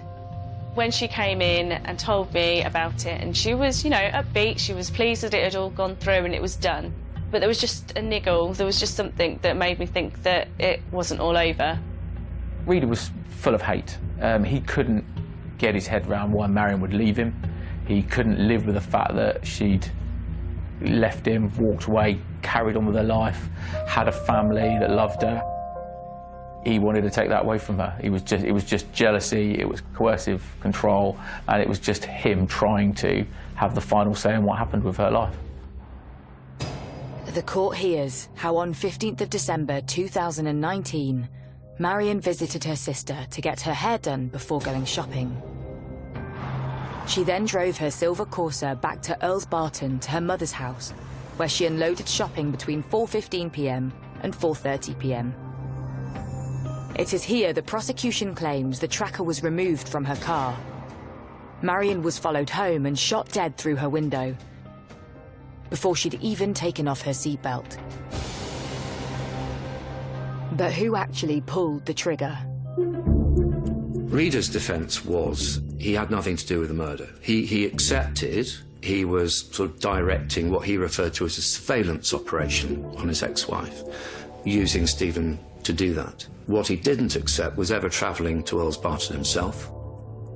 And his insinuation was that whilst they both knew there was a surveillance operation going on, it would have been Stephen Welsh that took it one step further, outside readers' knowledge. But the prosecution argues differently. We believed, knowing all that we did, that Michael Reader would have wanted his ex-wife to see that it was him who was about to shoot her. And they present the evidence they believe proves it. This is where the Google data, the GPS data, came into play, was in relation to Stephen Welsh, because that showed not only had he waited patiently at Michael Reader's home address whilst Michael Reader's phone went off to Earls Barton and was located in the car park behind Marion's flat at the time that she was shot. But also, soon as that was done, we saw Stephen Welsh's phone move from his address to meet the phone of Michael Reader in what turned out to be a garage slightly north of where Marion was living. The jury is told that after executing Marion in cold blood, Reader once again turned to his trusted friend Stephen Welch, calling him to meet him at a nearby garage to dispose of the evidence. He said that Michael Reader gave him his coat and asked him to get rid of it. He drove up to a reservoir in order to get rid of it. There was evidence that demonstrated that Welsh had travelled up to something called, I think it's Pittsford Lakes, and then down to the River Nene in the hour or so after the shooting in order to dispose of paraphernalia connected with the murder. Stephen Welch tried to say that he was simply a man doing a friend a favour. He said he had no idea what had happened, yet he had been asked to dispose of clothes without asking any questions. He'd been asked to meet Michael Reader at quite a rural location without asking any questions. He flew to Alicante the next morning. He saw stories online about Marion's death, and he asked no questions. Who does that? The court hears that following this discovery, police searched the river. We found a bag with some clothing, a rucksack that had been thrown into the river there, that became quite crucial at trial. And despite Reader's insistence otherwise, the prosecution is adamant he was the one who pulled the trigger. Whereas the prosecution case against Reader was, he was the shooter. The case against Welsh was, he was not the shooter. He was involved in what we call a joint enterprise. In other words, he was actively involved in the planning and assisting of the murder. Having both denied their part in the murder, on 30th of November 2020, the jury retires to consider its verdict. Would Michael Reader once again walk away a free man? Once the jury went out to deliberate on their verdicts, we really were as confident as we could be, even though it can always go wrong with a jury. And I have done a number of cases over the years in which a jury has come back with a verdict that was not expected. After 3 days of deliberating, the jury returns its verdict. Stephen Welch is found guilty of murder. Michael Reader is found guilty of murder.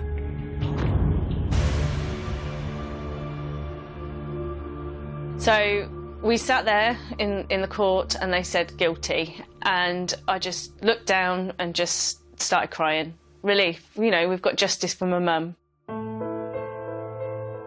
You don't feel like there's anything to celebrate when the verdict comes in. It's very sad all round. You know, we've lost our mum.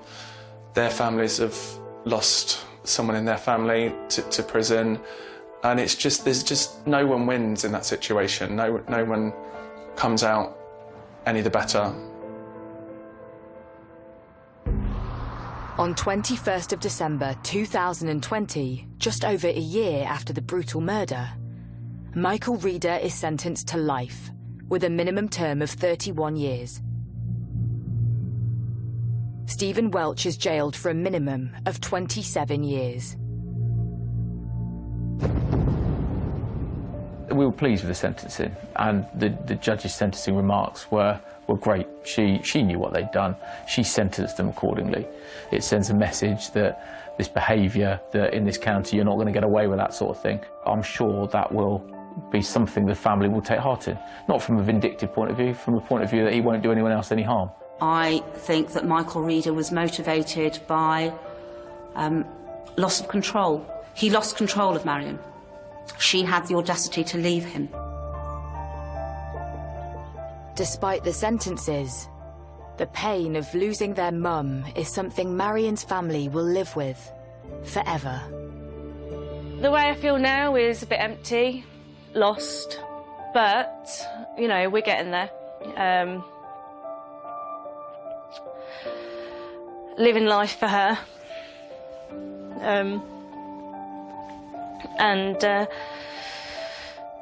Just, we're not going to let it break us, or, you know, we're going to be happy, and I still sing around the kitchen and clean. Not as much as she cleans, but, you know, I'm trying. And we're getting together and we're making memories with the boys, and we just talk about her all the time. When I think about my mum and our memories, they're always happy memories. They're always filled with a lot of laughter, a lot of fun, just having a good time. My memories are very happy times, and that's something that can't be taken away.